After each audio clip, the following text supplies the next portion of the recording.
Whoosh! Just after committing this act twice, the fire Suani behind him immediately became enraged. Evidently, it understood Xia Hong's actions, leaping into the air with its hind legs, targeting the third area Xia Hong was about to descend, transforming into a giant blue and red fireball, arriving swiftly. However, Xia Hong never intended to succeed so easily on the third attempt. He had already swallowed a blood jade crystal he just acquired, and before the blazing fire reached him, he had already raised the shattered star sword. Slash! He retreated his body to evade, then flipped in midair to gather strength, sending the shattered star sword straight back along the original path, extending a sword edge that was several hundred meters long. The sword edge was densely filled with countless starlight, instantly cutting through the blood miasma, directly heading toward the pupils of the green-eyed fire Suani. Have him pulling sword technique. After arriving at Kaiku, Xia Hong secretly learned this martial art from the city lord of Qinghua City, Kai Yunju.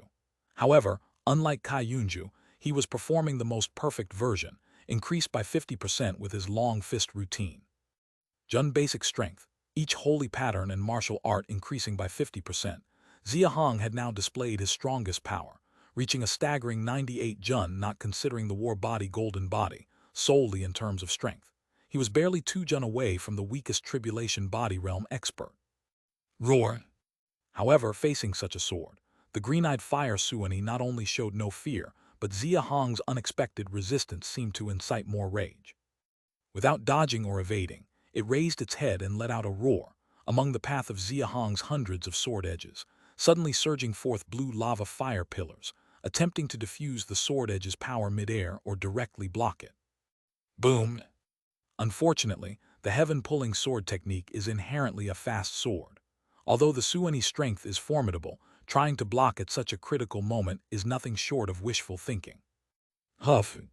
The Beast Emperor still couldn't speak human language, but its emotional expression was no different from humans. Realizing it couldn't block Xia Hong's sword, the Suani's nostrils spewed 2 streams of blue fire, its face even revealed a trace of a sneer, then took a deep breath, opening its enormous blood basin mouth toward the approaching sword edge. Roar! A giant blue lava fire pillar with a diameter of about 5 zhang suddenly erupted from the depths of the Suani's throat. As the lava came out of its mouth, fierce green flames directly vaporized the miasma along the way, creating billowing thick smoke. The speed of that lava fire pillar even exceeded Xia Hong's sword edge. If the blue lava fire pillars erupting from the ground just now were still within Xia Hong's defense range, then at this moment, the fire pillar spewed from the Suani's mouth completely left him with no thought of resistance. Moreover, it's not just the lava fire pillar. Slash! The moment the sword edge and fire pillar collided, Xia Hong's eyes flashed with chaos, seeing the fire quickly envelop his entire body. Without a trace of hesitation, he directly retrieved the sword and turned to escape. Green flame, lava, strength, not only these. This Suani's roar can also disturb the mind. It's unmanageable, utterly unmanageable. Fortunately, before coming to Kaiku last year, Mudong forged this shattered star sword. Otherwise, with a 10,000 forging level weapon, it would have been melted by the green flame on the first contact. Xia Hong used instant body to dash westward for dozens of meters. Noticing the sword tip of the shattered star sword showing slight melting, his pupils filled with horror, completely extinguishing the thought of continuing to fight the Suani. Nearly all the skin membranes are gone. Flesh can barely withstand 3 to 4 more hits. If my bones are injured, I won't have any chance. While running, Xia Hong reached into his yellow mustard bag. His left eye flickered with light, but his face showed hesitation. Soon he sensed something, clenched his fist to feel the strength, and his pupils revealed joy. The Suani's fire helps accelerate my absorption of blood jade pearls and blood jade crystals. No, it's not the Suani's fire. It's the fire tribulation chi helping me absorb. Can't kill me, but helps me absorb blood jade pearls and blood jade crystals. Xia Hong completely ignored the charring on his body, realizing his bones hadn't suffered any damage yet, most injuries concentrated on flesh and skin membranes. His pupils revealed madness, pulling his hand from the yellow mustard bag, continuing his escape westward. Hold on a little longer, unless absolutely necessary. He withdrew his hand from the yellow mustard bag, grasping a golden round elixir pill, swallowing it directly, roughly sensing the surrounding area. his gaze coldly heading towards the cold beast's densest area. 6 holy vein pills remaining. Might as well use them all inside, raising strength further, possibly giving a hope for escape. The visibility in the blood miasma plane wasn't high, but the sensing range was still over 300 meters. The green-eyed fire Suwani wasn't adept at speed. Though Xia Hong couldn't entirely shake it off, he could barely manage to escape for his life. The holy vein pills continuously repaired his injuries.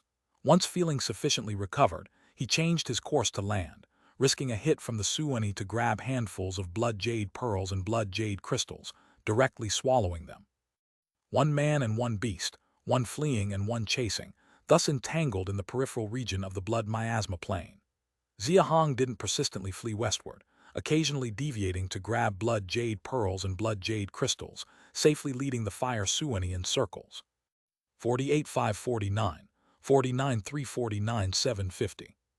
The blood miasma plane inherently divided not by day nor night. Xia Hong, despite all his injuries, eventually lost track of time, grinding his teeth through sheer force, repeatedly carrying out the entire process. Chapter 1460, Chapter 463, Green-Eyed Fire Suwani, Battle Royale and Advancement, Furious Counterattack, Trials Transformation Part 5. Relying on the fire Suwani's fire tribulation chi, the blood jade pearl and blood jade crystal he swallowed were constantly being refined. His flesh and bone defects were quickly being repaired. His clothes were long gone, leaving him completely naked. Although he appeared like a charred figure, his expression was increasingly invigorated, and the turmoil in his pupils was gradually diminishing. Roar! Yet unlike him, the green-eyed fire Suwani, having chased him for a long time without success, was becoming increasingly frenzied. It evidently noticed Xia Hong constantly leading it in circles, and its roars grew more frequent. Bang, bang, bang, bang. Xia Hong fled forward again for quite some time. Suddenly, the sound of a landslide came from all directions. He looked around and was instantly stunned, his pupils filled with intense dread.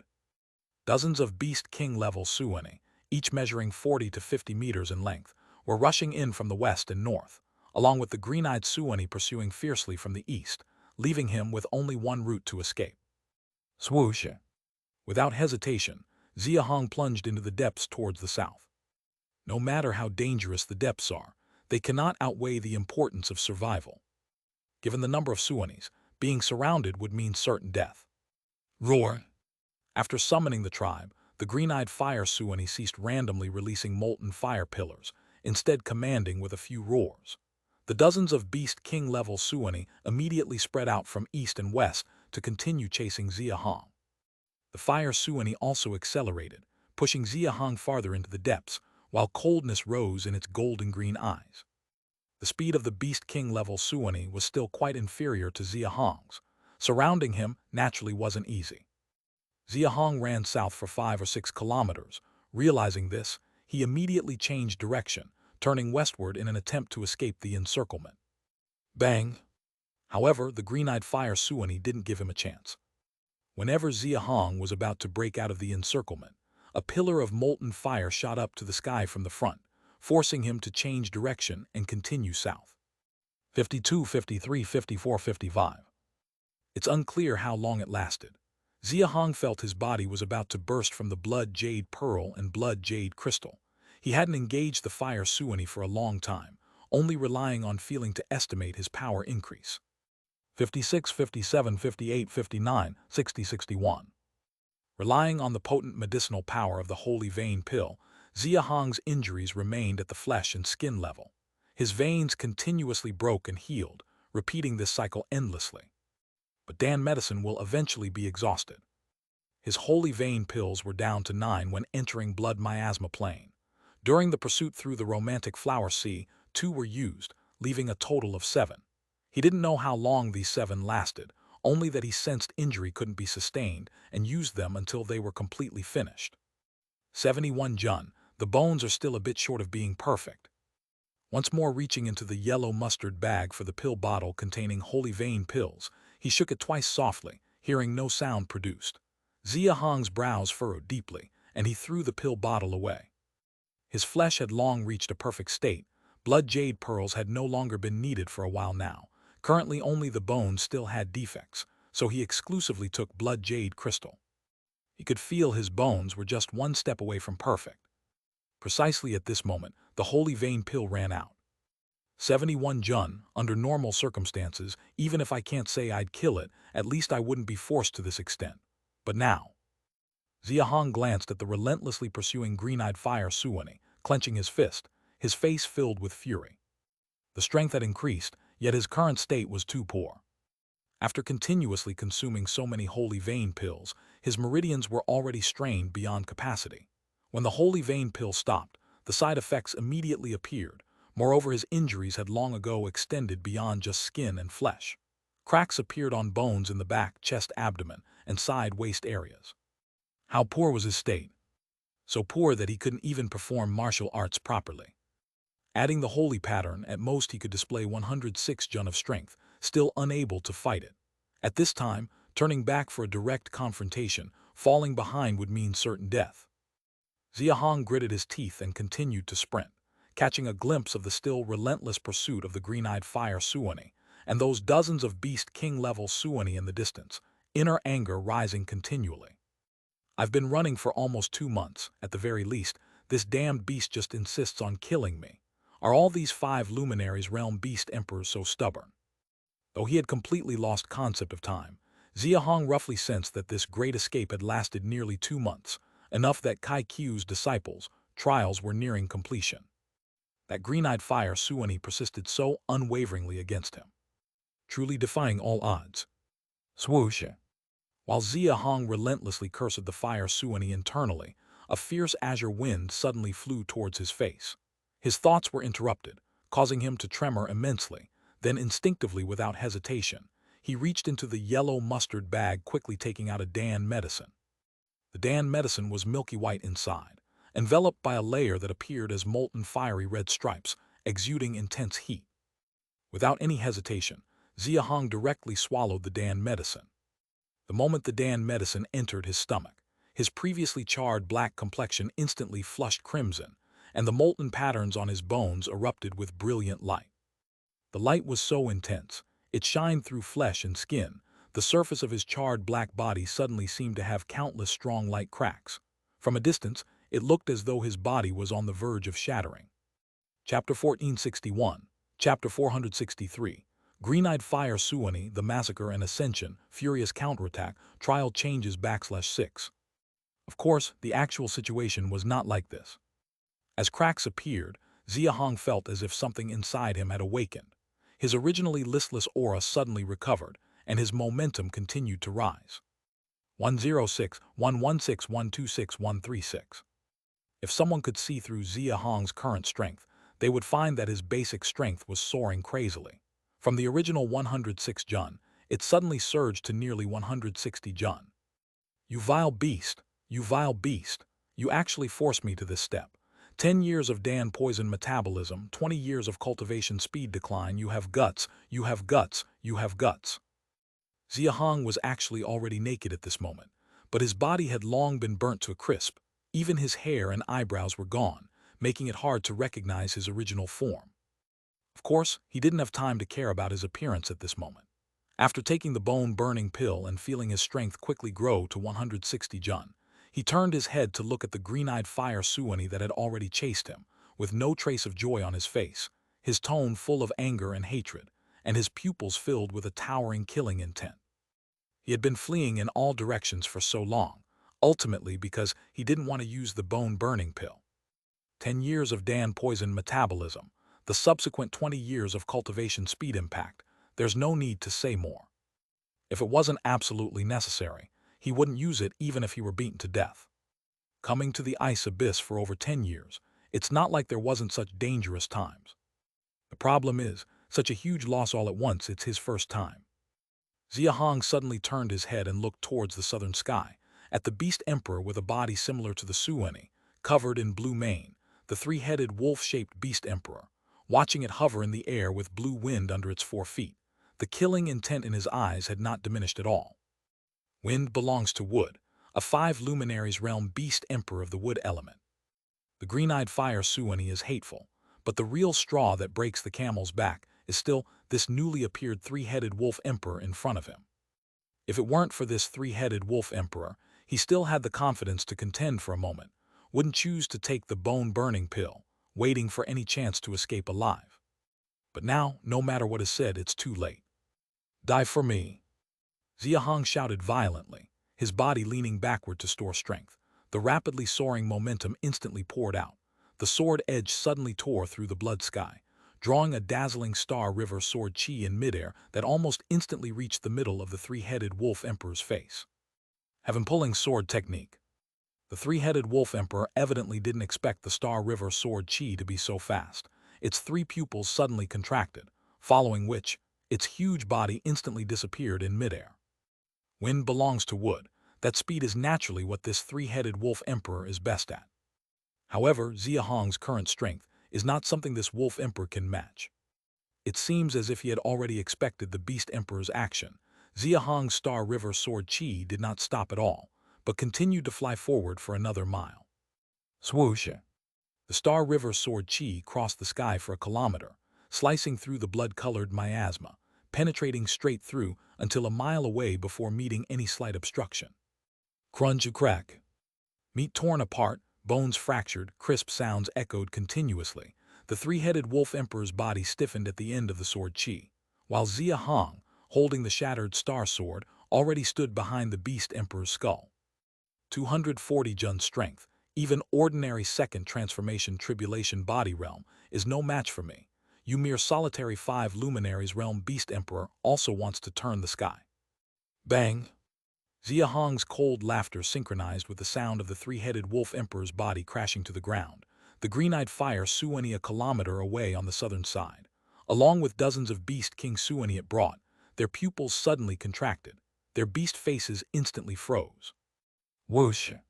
The green-eyed fire Suweni only froze for less than half a breath before quickly turning, fleeing towards the east, while the remaining dozens of beast kings hadn't even reacted yet. Swoosh!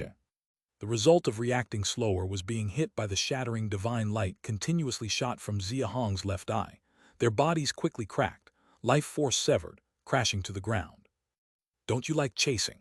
Run, now you want to run, I'll let you run, there's only 3 days, I don't have much time to waste on you, die. Xia Hong's tone was grim. He didn't care about the few Beast King-level Suweni that managed to escape. His body vigorously advanced, directly pursuing the green-eyed fire Suweni, the killing intent in his pupils almost condensing into substance. The bone-burning pill has only a 3-day effect. Since it's used, naturally it needs to be maximized, leaving some time to escape blood miasma plane, all remaining time used to hunt the beast emperors in the miasma area. 10 years can't use it again.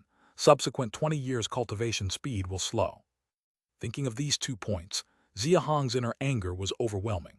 The green-eyed fire Suweni fleeing ahead had already become a corpse in his eyes. Leaving aside Xia Hong's situation in the miasma area for now. KQ calendar year 297, November 10th, nighttime. The 10th day since the trial began. In the snowy forest on the west side of KQ trial area, the cold wind was howling. No living person could be seen in any visible areas. The ground, trees, rocks, mountain bodies, everything seemed to be completely frozen. Even the blood-colored miasma in the air seemed more diluted due to the touch of frost color. On the west side of a mountain body, a dozen young people were frantically fleeing. Su Zinger faster, the cold beast is catching up. Su Jing, too slow, at this rate we'll all die. The cold current is getting stronger. If we don't find a cave to hide in, we'll lose our lives. Their escape formation was quite interesting, divided into 4 formations in total. Each formation had 1 girl and 3 boys holding a yellow candle, with other people huddling around them, looking extremely nervous, wanting to speed up but not daring, only continually urging the 4 holding the yellow candles to speed up. The 4 holding the yellow candles were none other than Su Zinger and her siblings. Su Zinger stood at the front, Kai Shikin right next to her, and there were 3 other girls, their eyes occasionally glancing at the yellow candle in her hand, their expressions clearly full of greed. There's a cave over there, quickly hide in it. Su Zinger had long noticed the eyes of the 3 girls, but at this moment her expression was extremely solemn, clearly fearing something else, frantically searching for shelter at the base of the mountain. Finally seeing a cave entrance blocked by dead branches, she immediately exclaimed, alerting the crowd to hide in the cave. Upon hearing, the crowd immediately looked towards the direction she pointed, discovering indeed a cave entrance on the flank, pupils filled with ecstasy, quickly huddling the four siblings holding yellow candles, rushing towards the cave entrance. Chapter 1462. Chapter 464. Terrifying cold wave on the brink of death, the ruthless and the gift, dramatic progress. 7 days ago, her daytime feeling was not wrong. Su Zinger, who was frantically fleeing toward the cave, had pupils full of lingering fear at this moment. On the 3rd day of the month, at Kai Xian's suggestion, they advanced westward, and she had already sensed that the temperature was dropping lower. But at the time, she thought it was just a climate issue with the blood miasma plane and didn't dwell on it. However, as they arrived with many teams at the western side of the trial zone, which borders the Chenkang trial zone, things began to seem off. Just as Kai Xian had guessed, the cold beasts indeed gathered on this west side this year, and initially they made a lot of gains. But the number of trial teams in this area kept increasing, involving not just those from Kai Q, but even many from Chenkang. The density of teams was becoming increasingly abnormal, as if all the trial teams from both feudal towns were gathering in this area. This naturally raised her vigilance, and with the temperature falling, she couldn't help but express her concerns to Kai Shiken yesterday, suggesting that they leave this area immediately. Her sister Kai Shiken listened, but when she voiced this idea to Kai Xian and the others, it was swiftly rejected. Su Zinger considered leaving with Kai Shiken directly, but eventually, under the influence of greed, she chose to stay with the team. In 7 days, the blood jade pearls from her 3 brothers were all given to her, and relying on these blood jade pearls, her strength increased from 17 main to 20 main. If she followed the plan to complete the trial, she could clearly perceive that these increased strengths were not from cultivation, meaning that all the improvement was from her physical essence. In other words, her battle body talent was continuously rising. When she initially broke through, her basic strength was 3 mained. Normally, reaching the peak of cold resistance would be 24 mained, but now she could clearly feel she was getting further from the peak of cold resistance. Enhancement of talent means a higher future limit, which their master had taught them countless times, so Su Zinger naturally understood what this meant. The temptation of the blood jade pearls was too great for her. So even knowing things were wrong, she chose to take a gamble, staying with the team without leaving. But this greed led to the current consequences. During the day, a terrifying cold wave suddenly arrived. Su Zinger saw clearly that the ground, trees, rocks, mountains, and even the snowflakes in midair were instantly frozen, and besides the cold beasts, everything was frozen by the cold wave. Humans were no exception. At the moment the cold wave hit, everyone in the team quickly took out various treasures to resist the cold. The 4 siblings were at a loss, but fortunately, Kai Shiken took out a treasure called the fireproof shield, which shielded all 4 of them. But the others were not so lucky. Among their team of 43, 31 were instantly frozen into ice sculptures, leaving only 12 people. The 4 siblings, plus Kai Kaifeng and Kai Yuan, made 6, who survived thanks to Kai Shiken's fireproof shield. The remaining 5 were Kai Xian, Kai Zizheng, and 3 other Kai family members. Withstanding the first wave of the cold wave had nothing to do with strength. It depended on whether one had treasures like the fireproof shield. Kai Zizheng and the 4 survived like them, thanks to the 4 yang fire pills that Kai Xian took out. The small team instantly lost 3/4, leaving the 12 remaining in chaos and stunned. But before they could react, the fireproof shield and Kai Xian's yang fire pills gradually began to lose effect. The cold wave was truly terrifying. It came with the wind in waves, almost impossible to avoid. The outer layer of the fireproof shield quickly formed solid ice, and the 7 hiding inside soon had hands and feet that turned blue-purple. The other 5 were not much better. Kai Xian had quite a few yang fire pills, but by the second round they were scarcely effective. In their urgent desperation, they devised the simplest solution, finding an enclosed space to hide from the external cold wave. And surprisingly, this method actually worked. But the effectiveness didn't last long, as everything was frozen, but the cold beasts were not.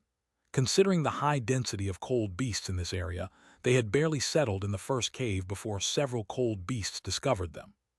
Such a confined space as a cave was not conducive for them to fight, and with the cold beasts unaffected by the cold wave, the fight broke the cave's enclosed environment, making things even worse for them.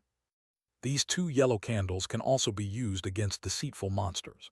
Additionally, if encountering something mystical and beyond understanding, lighting them would have miraculous effects. At the brink of death, Su Zinger suddenly remembered the yellow candles their master gave them before leaving the county mansion. Though these yellow candles seemed unrelated to the cold wave, recalling their master's instructions, she lit one with the mindset of a last resort. Who would have thought the moment the yellow candle was lit, the cold wave was actually blocked? So this terrifying cold wave was due to a deceitful monster's machinations. Despite realizing this, the situation was urgent, leaving no time for Su Zinger to delve into it further. The yellow candle could block the cold wave, but it had no effect on the cold beasts. Hence, they could only flee for their lives. Currently, they had just managed to shake off the pursuing cold beasts and escape to here. Chapter 1463. Chapter 464. Frightening cold wave, life hanging by a thread, the ruthless and the gift, rapid progress /2. Bang! Seal the cave entrance. The dead branches at the entrance were kicked open, and 12 people quickly rushed into the cave. Seeing the cold air surging in from outside, Su Zinger immediately signaled everyone to reseal the entrance. It was a matter of life and death, so naturally, no one dared to be careless. Under the light of the yellow candle, they quickly used dead branches to cover the entrance again.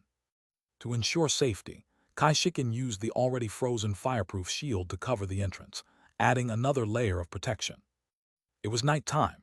Even if the entrance wasn't sealed, under the illumination of the 4 yellow candles, the inside of the cave was basically visible.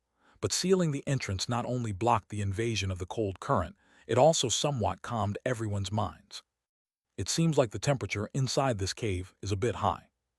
Once Su Zinger's emotions settled down, she immediately noticed that the temperature in the cave was unusually high. The cave wasn't wide, only 5 or 6 meters, but it was astonishingly deep, dark inside, clearly hiding more secrets. Bang! Su Zinger hesitated for a moment, just about to suggest everyone move further inside, but before she could speak, there was a bang from behind. She turned and saw her brother Su Jing being kicked against the cave wall, immediately showing a look of panic on her face as she hurried over. Zheng, grab the yellow candles from those 3, and check their bags to see if there's any more inside. Having been fleeing all the way, Kai Shiyan, at this moment confirming the environment was safe, couldn't help revealing his true colors. On the other side, Kai Zheng and Kai Ziwen didn't even need a word from him. The moment he kicked Su Jing, they simultaneously took action, grabbing the yellow candles from Su Su and Su Zhai's hands, then hitting the 2 to the ground. Princely heir, what do you want to do? Suddenly encountering a change, Kai Shiken was momentarily stunned, but quickly recovered, her expression darkening as she hurried to Su Zinger's side, helping to lift Su Jing and the others, glaring angrily at Kai Shiyan and the others. But upon seeing this, her expression turned extremely grim. Not to mention Kai Zheng and Kai Ziwen, the other 5 Kai family disciples, all stood on Kai Shiyan's side. Even her own cousin Kai Kaifeng and cousin Kai Yuan stood over with him. Shiken, you are from the county mansion, our family. At this critical moment of life and death, you still want to stand on the side of these 4 outsiders. Kai Shiyan sternly questioned Kai Shiken, his face full of coldness. The yellow candle is a life-saving item. How could such a life-saving item be allowed to remain in the hands of these 4 worthless people? Since seeing that the yellow candle could resist the cold current, he had been planning to grab it. Just now, fleeing outside, for fear of recklessly trying to seize it and ending up frozen by the cold current, he had held back. Now in this safe cave environment, of course, he could take action. Young prince, if Zinger hadn't brought out the yellow candle just now, we would have died long ago. Is this how the Kai family repays kindness with enmity? Kai Shiken's stern rebuke made Kai Shiyan and the other faces suddenly stiffen. Kaifeng, Yuan, during the first wave of the cold current, you survived because of my fireproof shield, and now you stand with Kai Shiyan against me. Upon hearing this, Kai Kaifeng and Kai Yuan's eyes immediately became evasive. With nearly 300 years of heritage, the Landgrave's lineage had passed down more than 10 generations. The Kai family, with no fewer than several thousand descendants, naturally couldn't be as harmonious as a small family. The Kai family began to split starting with the 2nd generation, dividing into 4 counties and 3 cities, a total of 7 branches. At the county level, it divided further. The Linchu County Governor Kai Qiyang had many offspring, but only 7 achieved cultivation success, so naturally, the governor mansion was divided into 7 branches. Kai Shiken had one more thing left unsaid. Unlike Kai Shian and the 5 others who came from the 2nd and 3rd rooms of Lin Chu County Mansion, she and the other 2 were from the 6th branch, and their fathers were brothers born of the same mother. For the 2 of them to stand on Kai Shian's side, helping him against their own cousin Kai Shiken, was clearly inappropriate. Shiken, I am from the 2nd branch, you are from the 6th, though different branches, aren't we family when facing these 4 outsiders? You saw the yellow candle's effect. I estimate at least 60 to 70% of the disciples participating in this trial have died. If we don't hold these yellow candles in our own hands, our hope of escape is slim. You don't want to die here, do you? Hearing Kai Shian's words, Kai Kaifeng and Kai Yuan visibly gained more confidence, as if finding a reasonable justification for their actions, even starting to persuade Kai Shiken. Commandery Princess, why so sided with these 4 outsiders? This yellow candle can save lives, it must be held by us, and they might have more in their bags. If we take them, we might escape this cold current area. Su Zinger's expression was extremely grim at this moment, especially seeing Kai Shiken silent. She immediately backed away a few steps with her 3 brothers. Fortunately, Kai Shiken did not disappoint her. Sophistry, nonsense. To save your own life, fabricating such a grandiose excuse, if today's events were to be known, what face would you have left to call yourselves part of the Landgrave's lineage, Kai family descendants? Kai Shiken sneered, her words extremely sharp, clearly angered after sternly questioning. She blocked in front of Su Zinger and the others, drawing the longsword from her waist, her expression resolute. Zinger, don't worry, if they dare to act, they'll have to kill this commandery princess first. Chapter 1464. Chapter 464. Terrifying Cold Current, Life Hanging by a Thread, The Ruthless and the Gift, Rapid Progression, Part 3. Sister Shiken. Seeing Kai Shiken draw her sword to stand in front of her, Su Zinger felt a touch of emotion, but when she saw the 7 people opposite not giving up and continuing to approach, she clenched her fist tightly, and her pupils showed a deep regret.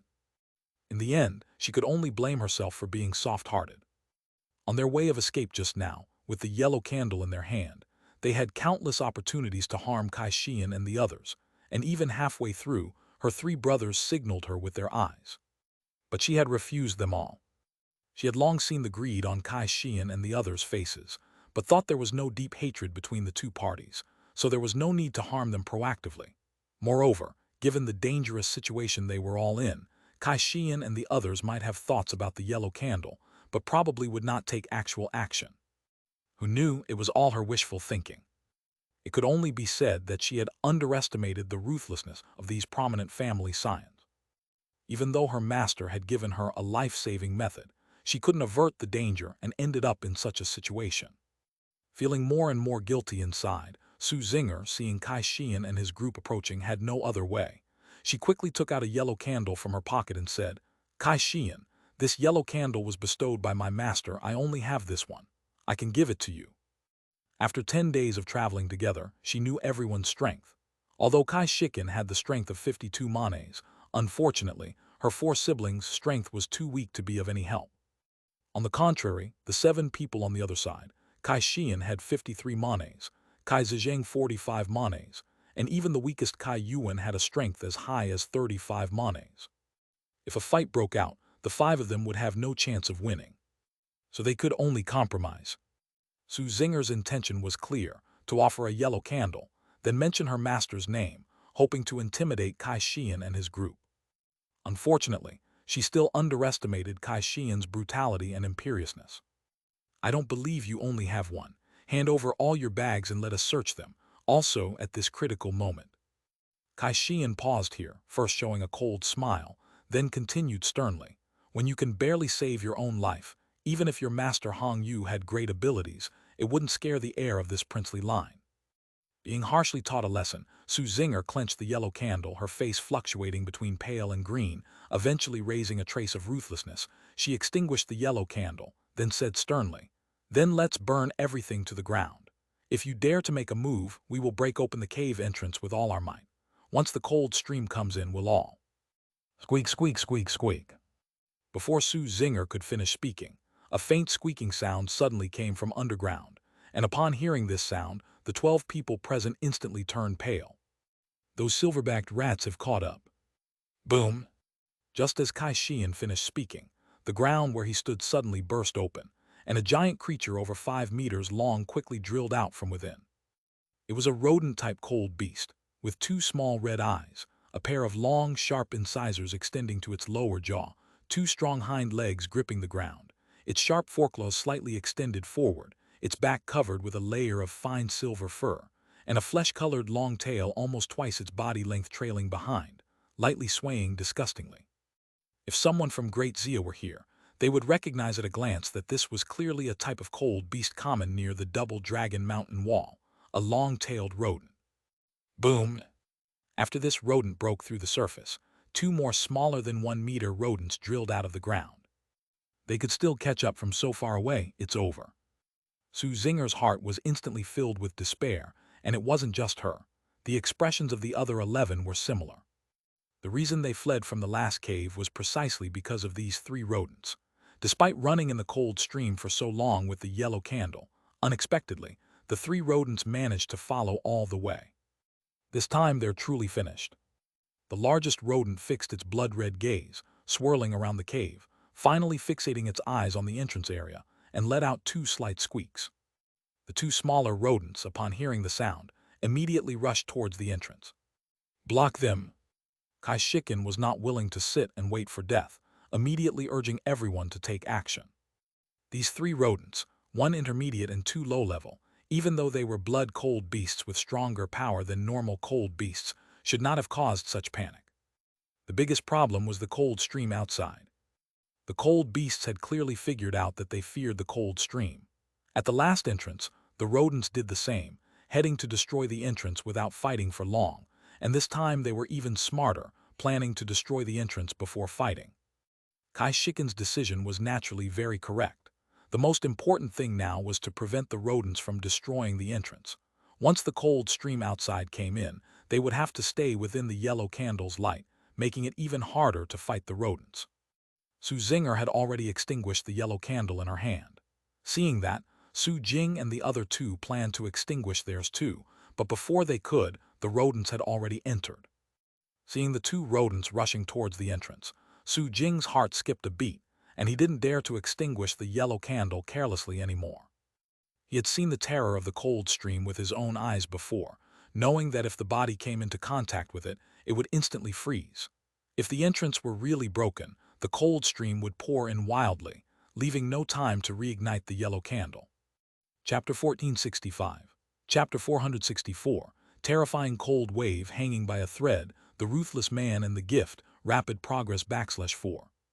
Kai Shiken had already drawn her longsword to fend off the 2 low-level rodents. She was formidable, and even in the limited space of the cave, she could easily handle 2 low-level rodents. Su Zinger immediately went over to help too. The intermediate rodent was evidently quite clever. At first, it charged towards Su Jing and his group, but seeing its 2 helpers held back by Kai Shiken, and realizing it had no chance of winning without breaking through the cave's entrance, it actually changed direction to assist. At this moment, if Kai Xian and the other 7 went to help at the entrance, the chance of resolving the crisis would be quite high. Zhejiang, you take those 5 to help. But driven by greed, Kai Xian only called Kai Zhejiang and 5 others to help, while he himself held a longsword, slowly walking towards Su Jing's group. I don't want to say this again. You have 3 breaths to hand over the 3 yellow candles in your hands and all the baggage. Kai Xian's eyes were full of ruthlessness, his longsword slightly raised, clearly indicating that if they didn't comply within 3 breaths, he would take action. Su Jing's group was filled with anger, but their strength was too weak. Under Kai Xian's oppressive aura, they couldn't think of any way out. After exchanging glances, they quickly gathered the yellow candles into Su Jing's hands at the front. Just as Su Jing was about to hand over the yellow candles, something unexpected happened. Whoosh! A flash of cold light suddenly shot out from the depths of the cave, with Kai Xian's outstretched hand towards Su Jing as its target. Kai Xian was not weak. He sensed it a moment before Su Jing's group did. Probably not expecting someone inside the cave, a look of shock appeared on his face as he quickly raised his sword to block and retreated backward. Clang!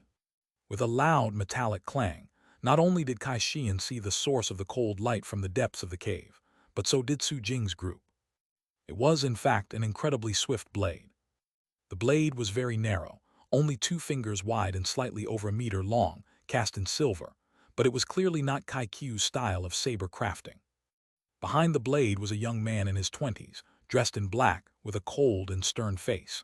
His lips were pursed, his eyes exceptionally cold, and his brow bore 3 mysterious vertical blood-red cloud patterns, giving off a sense of aloofness and discomfort.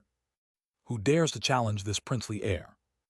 As sword and blade clashed, Kai Xian's eyes trembled with shock, for his grip had completely shattered, and he sensed the power of the black-clad young man's strike, nearing 70 zong.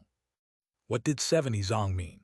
With his strength at 53 zong, even at full strength with a 30% martial arts boost, he couldn't reach that level, let alone now, just having escaped from a cold current.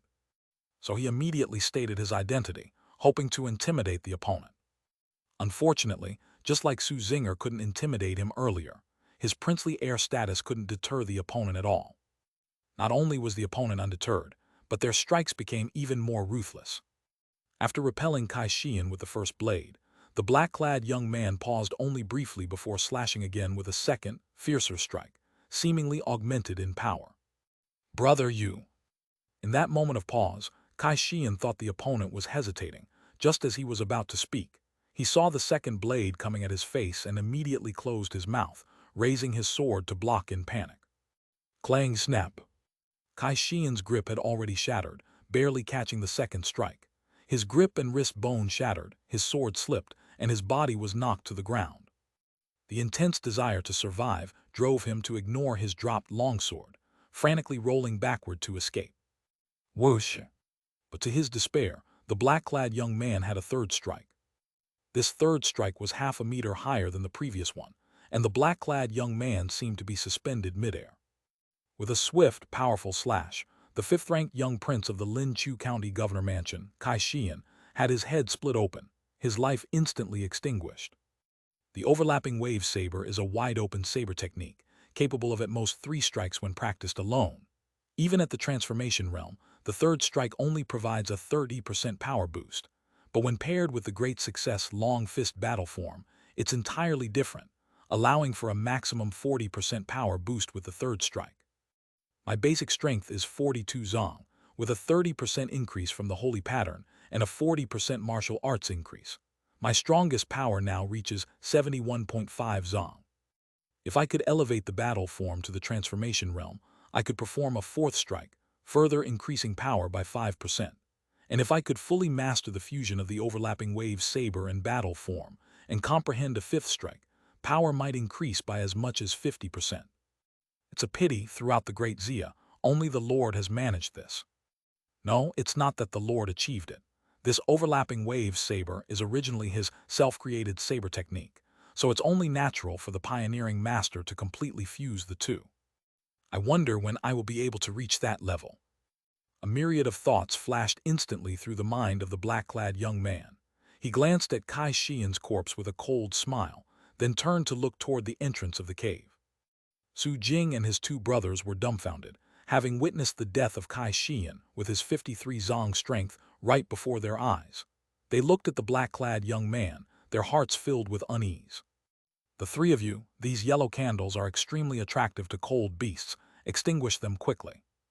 The black-clad young man left those words, then dashed straight toward the cave entrance. Upon hearing him, Su Jing and his brothers stood there, looking at each other in bewilderment. This guy doesn't seem to have any ill intentions toward us. Chapter 1466. Chapter 464. Terrifying cold wave, life hanging by a thread, the ruthless one and his gift, rapid progress 5. It really seems like it. Those 3 rodents, there's no reason they should have followed us this far. Big brother, let's listen to him and extinguish the yellow candle first. What does he want to do? Su Jing followed the suggestion of the 3rd brother Su Zhai and extinguished the yellow candle. The entire cave suddenly plunged into darkness, but with cold resistance level cultivation. Although vision was limited, the glint of swords and blades inside the cave could still be faintly seen. The murder of Kai Xian was a scene that those at the cave entrance clearly noticed. So when they saw the black-clothed youth rushing over, they immediately scattered in all directions, clearly worried about a sneak attack. But as they scattered like this, the path for those 3 rodents towards the cave entrance was completely open. Bang! The dry branches at the cave entrance were suddenly broken open, and several gusts of cold wind rushed in instantly. Fools! Before the cave entrance was broken open, the black-clothed youth had already cursed with anger, then quickly took out a segment of a yellow candle from his bosom and lit it, holding the yellow candle in his left hand and the narrow blade in his right. With a step like an arrow, he dashed towards the face of the intermediate rodent. Crack! The black-clothed youth was extremely powerful, and his hunting experience was obviously rich. He charged to the face of the rodent, dodged the red light shooting from its eyes with a side step, then backhanded to stab the rodent straight through its eye. He was incredibly fast. After dealing with the intermediate rodent, he saw the other two low-level rodents trying to escape.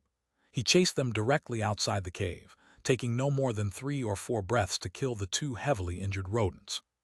He swiftly threw all 3 rodent corpses back into the cave, then quickly sealed the entrance before turning to look inside the cave.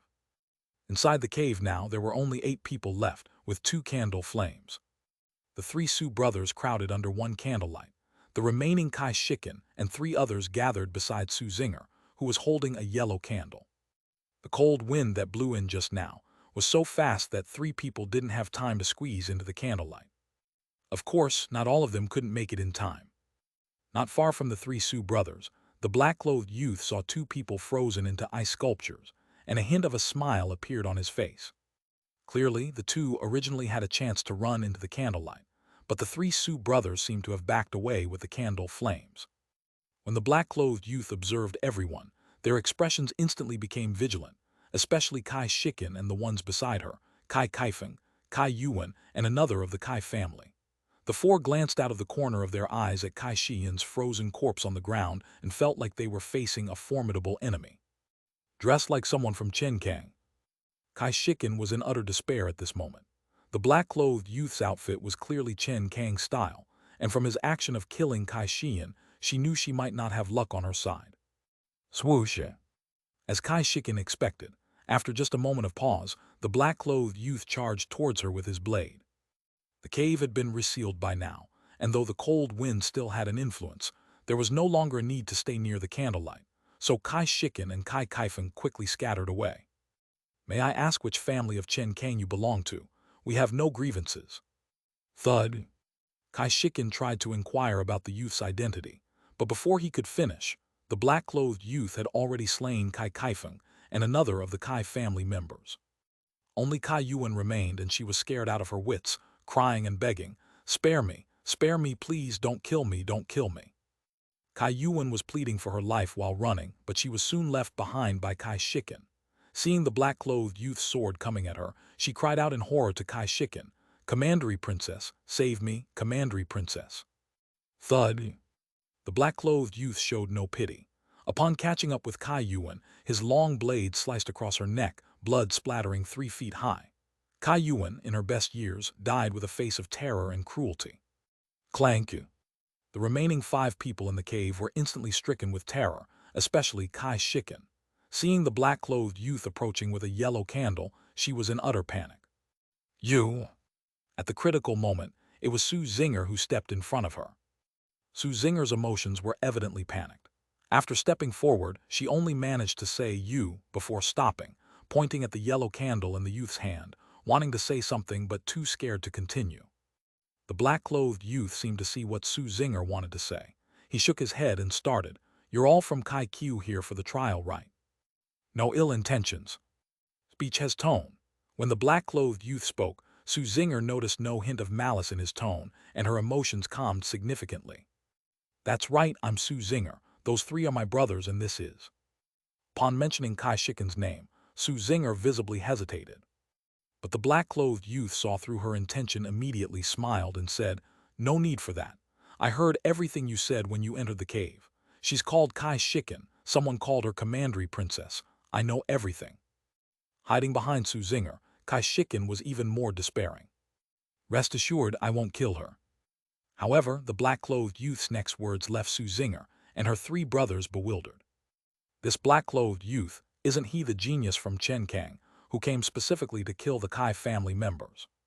These 7 were just about to take the yellow candle from you. I killed them. You should be thanking me. Chapter 1467.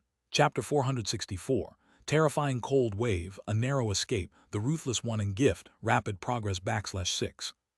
The young man in black spoke with a smile, and halfway through his speech, he seemed to realize something, quickly extinguishing the candle in his hand, and then headed deeper into the cave, saying, "Quickly put out all the candles. If they stay lit, the cold beast will soon be drawn to you. Follow me inside." This was the second time they were reminded to extinguish the yellow candle. Su Jing was very obedient this time and put out the yellow candle directly. Su Zinger looked puzzled but extinguished the candle after exchanging glances with Kai Shiken. The five of them followed the young man in black with doubt, slowly moving deeper into the cave. The cave was not only deep, but also winding and twisting. Su Zinger and the four others took many turns, walking over 100 meters, before they finally saw a glimmer of firelight, which they then followed to reach an open space. However, upon getting close to the firelight, the five of them looked towards the bonfire and their pupils shrank abruptly, sending shivers down their spines. Because the area behind the bonfire was densely packed with a large group of corpses. A rough glance revealed there were at least 100. Their eyes were filled with horror and fear, all exhibiting extreme shock and bewilderment, as if they hadn't expected their demise. They're young, all from Chen Kang's noble families, presumably here to participate in the trial too. All have knife wounds. Their bags have been thoroughly searched. Unlike Su Zinger's four siblings, Kai Shiken took a general look at the corpses, attire, and some wounds, as well as the bags placed beside them, immediately deducing a lot of useful information. Upon noticing these details, she then looked at the young man in black, Chen Kang-style attire, and her expression instantly became even more puzzled. Their own people killing their own people. Where did your yellow candles come from? The young man in black had already sat down beside the bonfire, and then asked Su Zinger the first question. When Su Zinger heard the question, she suddenly realized that she had wanted to ask the young man about the yellow candle earlier, but was intimidated by his harsh demeanor, making her too scared to speak coherently. After hesitating for a moment, she answered, "Our master gave it to us." "Who is your master?" "Dakin Prince Hong Yu." "As expected." This phrase, "as expected," spoken by the young man in black, Xia Hong, who had been in Chen Kang for almost 2 years, was more a thought than spoken out loud. In May of this year, when he chanced upon the name of Dakin Prince Hong Yu on the heavenly list, he had some doubts. Being an old acquaintance from the mud slope period, he knew when the Lord ventured alone into Longyu back in the day, he used the alias Hong Yu. But at that time he couldn't conclusively confirm it. Combined with the title of Dakin Prince, he worried it might just be a coincidence, so he only paid slight attention. Yet hearing Su Zinger mention the yellow candle given by Hong Yu, he immediately understood that Hong Yu must indeed be Xia Hong. The Lord is also here at Mo River, except he's constantly staying at Kai Qiu's area. Xia Hong had left Great Xia almost 2 years ago, and now confirming Xia Hong's presence at Mo River, he felt a sudden rush of excitement, with an overwhelming desire to meet the Lord. Through his extraordinary talent, over more than a year spent in Yanling County, he had amassed a wealth of information about Chen Kang, and even obtained many precious resources. Meeting Xia Hong and handing over all these would undeniably bolster Great Xia's strength. Suppressing his excitement, Xia Hong took a deep breath, looked at Su Zinger before him, squeezed out a slight smile, and said, "In Chen Kang Yanling County, I am Xia Hong. I greet Miss Su." This sudden goodwill gesture left Su Zinger somewhat at a loss, and she forgot she had already introduced herself earlier, quickly offering a hand salute. "Kaiku Su Zinger, I greet Brother Jai." Beside her, Su Jing and the other three, including Kai Shiken, also hurriedly spoke up. "Su Jing greets Brother Jai." "Su Su pays respects to Brother Jai." "Su Jai pays respects to Brother Jai." "Kaiku Linchu County, Kai Shiken, pays respects to Brother Jai." Su Zinger felt a little bewildered inside, but soon realized Xia Hong's sudden friendliness stemmed from hearing her master's name. She instinctively wanted to inquire about Xia Hong's connection to her master. The trial zone is plagued by a strong, deceitful monster menace. During the first cold wave, 6 or 7/10 of Chen Kang's people perished. The remaining ones with some means have probably found places to hide. You shouldn't think about continuing the trial. Hide here and wait for the cold wave to pass. Unfortunately, Xia Hong saw through her intent and preemptively interrupted her, then paused briefly before continuing. "You might not know yet, but this year, the deceitful monsters on Blood Miasma Plain seem to be starting a counterattack. Kaikiu's genuine camp is having major issues, and Chen Kang has dispatched an army for assistance. In the short term, neither of the two feudal towns can spare time for this side. The deceitful monsters from Blood Miasma Plain are launching a counterattack. The genuine camp is facing serious issues. Upon hearing Jia Hong's words, Kai Shiken's face instantly turned pale. The four siblings were likewise affected, though their concerns differed from Kai Shiken's. Su Zinger hurriedly exclaimed, "What about our master? Master and the eldest prince from the county mansion have gone to genuine camp, seemingly to enter Blood Miasma Plain." Upon hearing Su Zinger's words, Jia Hong's initially composed demeanor turned slightly unsettled, but thanks to his confidence in Xia Hong's abilities, he quickly quelled his unease and solemnly replied, "Don't worry, your master has exceptional strength. Nothing will happen. After all, this is Mo River, and though the Lord has a mighty prowess barely reaching the 46th rank on the heavenly list, a full-scale counterattack by the deceitful monsters of Blood Miasma Plain makes even regional prefectural governors and tribulation body realm experts face daunting threats. The Lord." Chapter 1468. Chapter 464. Terrifying Cold Wave, Perilous Survival, Ruthless Benefactor and Gifts, Rapid Progress /7. Jia Hong said it was fine, but after being at the feudal town for more than a year, he had encountered quite a lot, so his mind couldn't help but become anxious. Yes, master is so strong, there will definitely be no problems. Su Zinger, trusting in Xia Hong's strength, was instantly comforted by his words, and her emotions calmed down immediately. Then if we hide inside, this year's trial will be wasted. After calming down, Su Zinger began to express concern about the trial. Su Jing and the other two's faces slightly sank when they heard this. They had given all the blood jade pearls to their sister in the first 10 days, and now the trial was inexplicably halted. Naturally, they were in a bad mood. Kai Shiken was full of confusion at this moment. Seeing the four still concerned about the trial, she felt amused but helpless. "You want blood jade pearls, is that right?"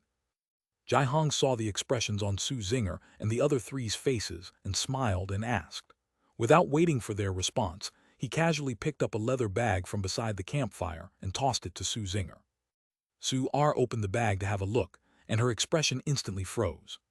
Su Jing and the other two, along with Kai Shiken, were puzzled and crowded around to look, and their bodies jolted in shock, their pupils filled with horror.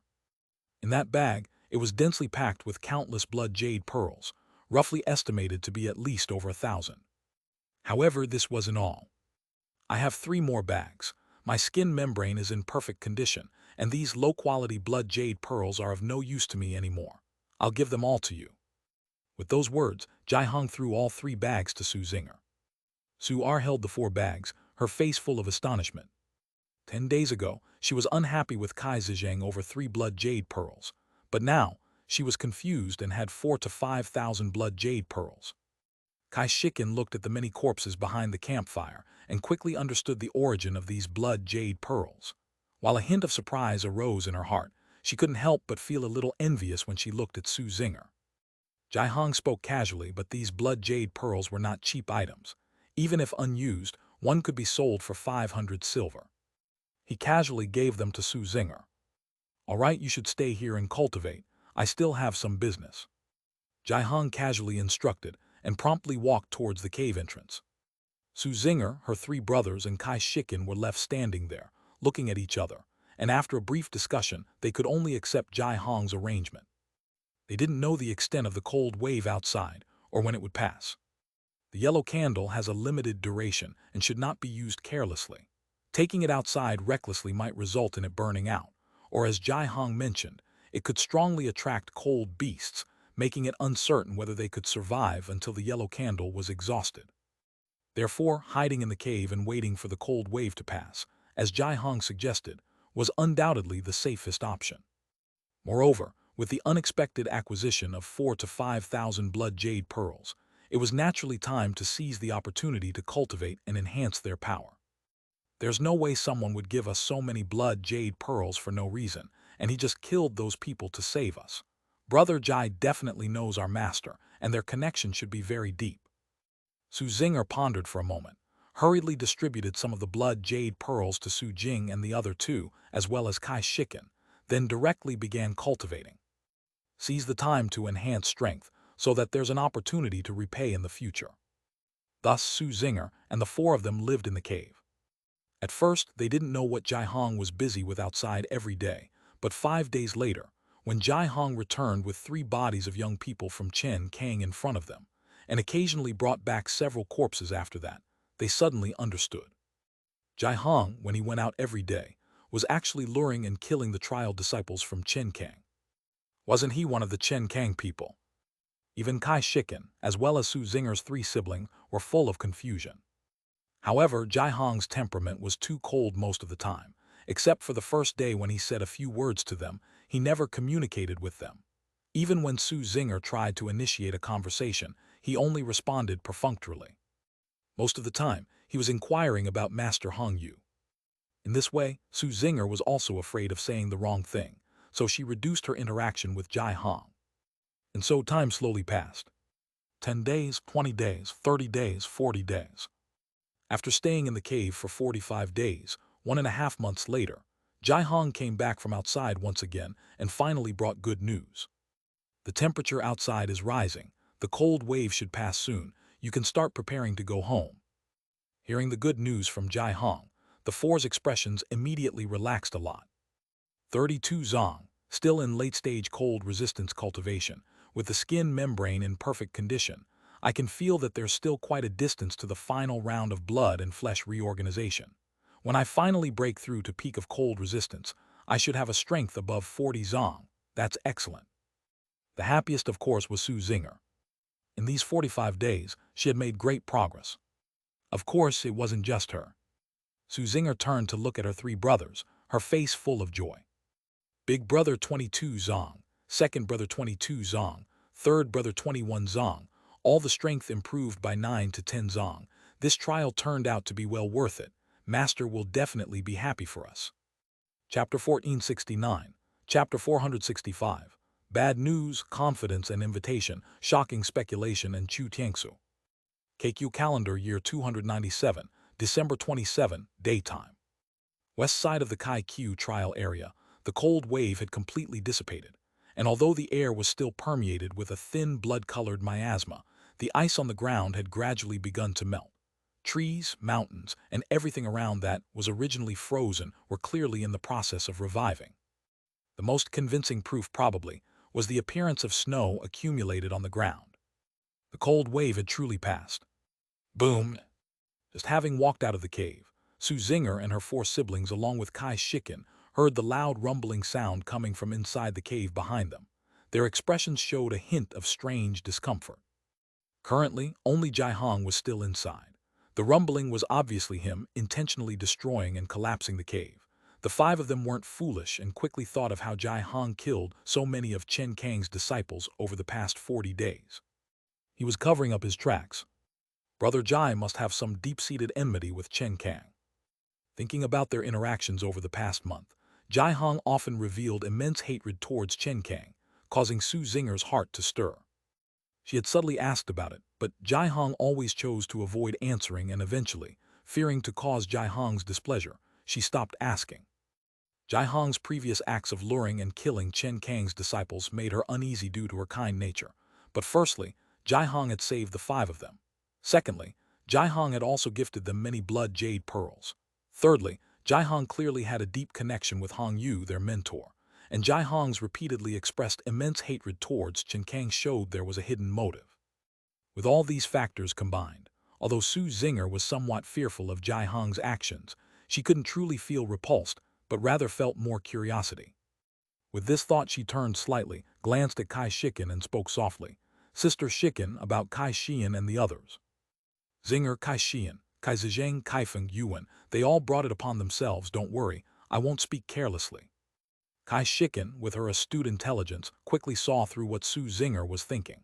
She promptly spoke to ease Zinger's worries, but thinking about her distant cousins Kai Kaifeng and Kai Yuan, she couldn't help but sigh softly.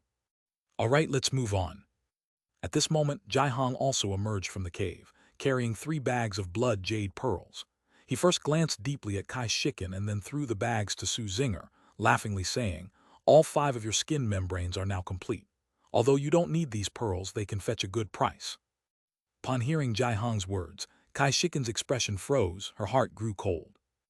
Jia Hong was clearly reminding her that over the past month and a half, not only Su Zinger and her siblings but she too had used quite a number of blood jade pearls, implying that she played a part in the Chen Kang disciples' deaths.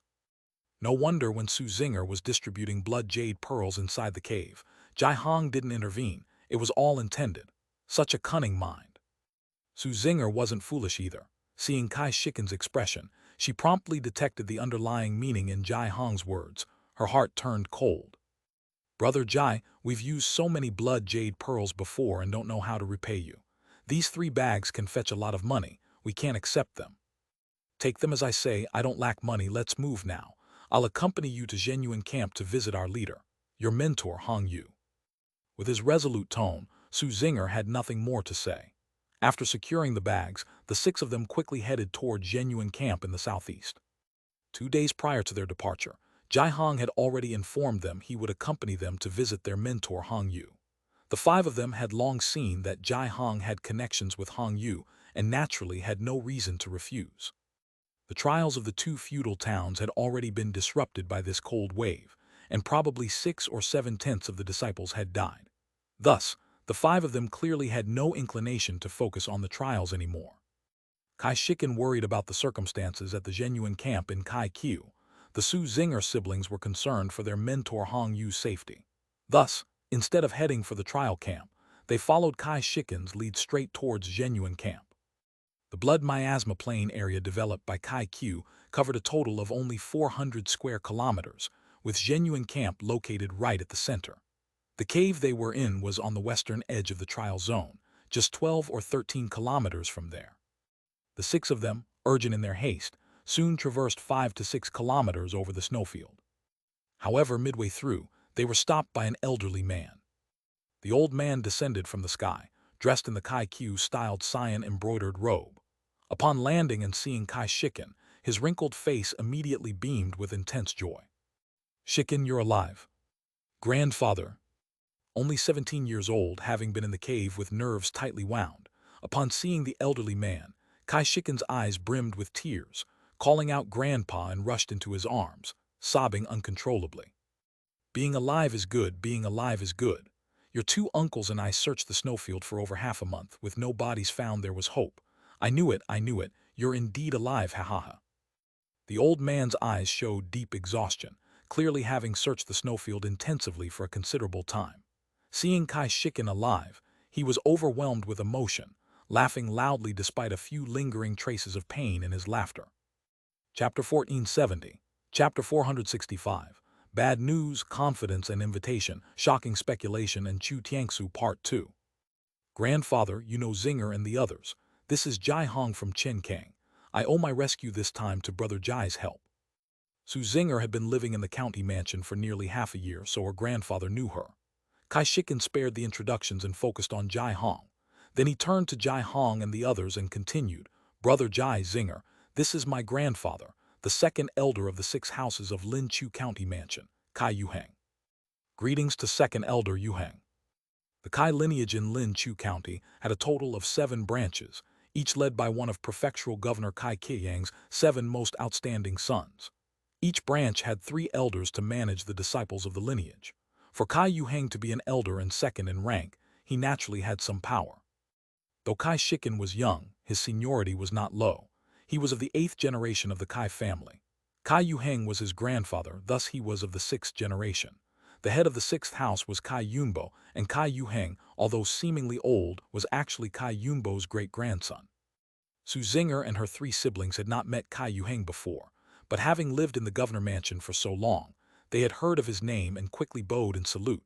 Knowing the elder was a Xianyang-level strongman, Jia Hong naturally followed suit in greeting.